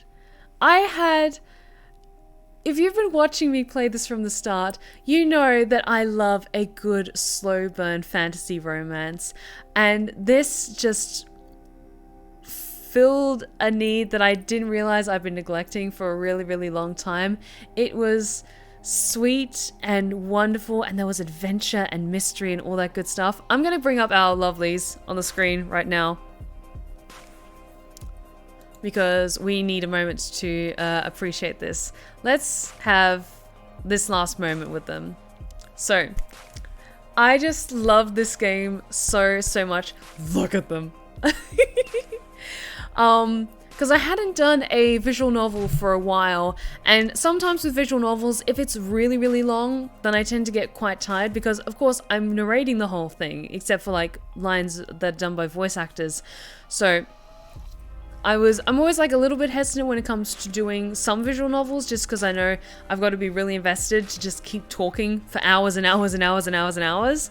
But honestly, this game had me so sucked in completely, and I genuinely had such a thrilling time playing it. I loved all the dips and turns in the plot. I love how wonderfully all these characters are written, and the fact that, you know, while polyamory really isn't for me, the fact that they had it as an option in here for people who are interested in that dynamic, and the fact that it's portrayed in such a healthy way, there's communication, it is spicy, but there is just such clear, healthy communication throughout all of it. Like, you could have had, like, maybe one character be more, like, aggressive, and maybe there is different dynamics at play with a lot of the other characters, because we just saw what Finn and Ezra's romance was like. But honestly, I genuinely had so much fun playing this game, and just so you know, there is a DLC for an extra little side story. So, just throwing it out there, if you guys liked watching me play this, maybe in, like, for a little one-shot stream in the future, we'll check out the DLC together as well. But just letting you know for some fun food for thought. But for now, let us wrap things up tonight. because it's now gone past 3 hours and it is time to bid farewell to my beautiful husbands, Ezra and Finn, for now at least. And we will bid farewell to when the night comes for now. But thank you all so very much for joining me tonight. If you've been lurking in the shadows and you like what you've seen so far, please consider following. We would love to have you back at the Blue Rose Respite. You're welcome anytime. And yes, indeedy, next Sunday I will be playing Coffee Talk Chapter 2. I'm very excited to play it. I love the first one a lot. So I hope that all of you can join me for that as well. Thank you everyone so much for joining me tonight. Be sure to check out my socials in the chat, including my 2 YouTube channels for my ASMR tales and my Twitch VODs, and my other socials, including my Twitter, my Instagram, and my TikTok. But thank you all so much for joining me tonight. Let us go over... You know what? Let us go say hi to the wonderful, probably Tan? And be sure to give them plenty of love from the Blue Rose Respite. Also, I just got the final emotes in just before I was going to go live tonight. So tomorrow, hopefully, I'll be updating the emotes that you can use on my Twitch streams. But that also means that then hopefully, I believe you'll then be able to use them on my Discord as well. So if you are a Twitch subscriber or a Patreon supporter of the Whiskey tier or higher, then you'll be able to use those. And I cannot wait to see what you guys think of them. But thank you all so very much for joining me tonight. I hope you all have a fantastic week ahead. And remember, take care of yourselves, take care of each other, and as always, stay wicked and wonderful. Good night, guys.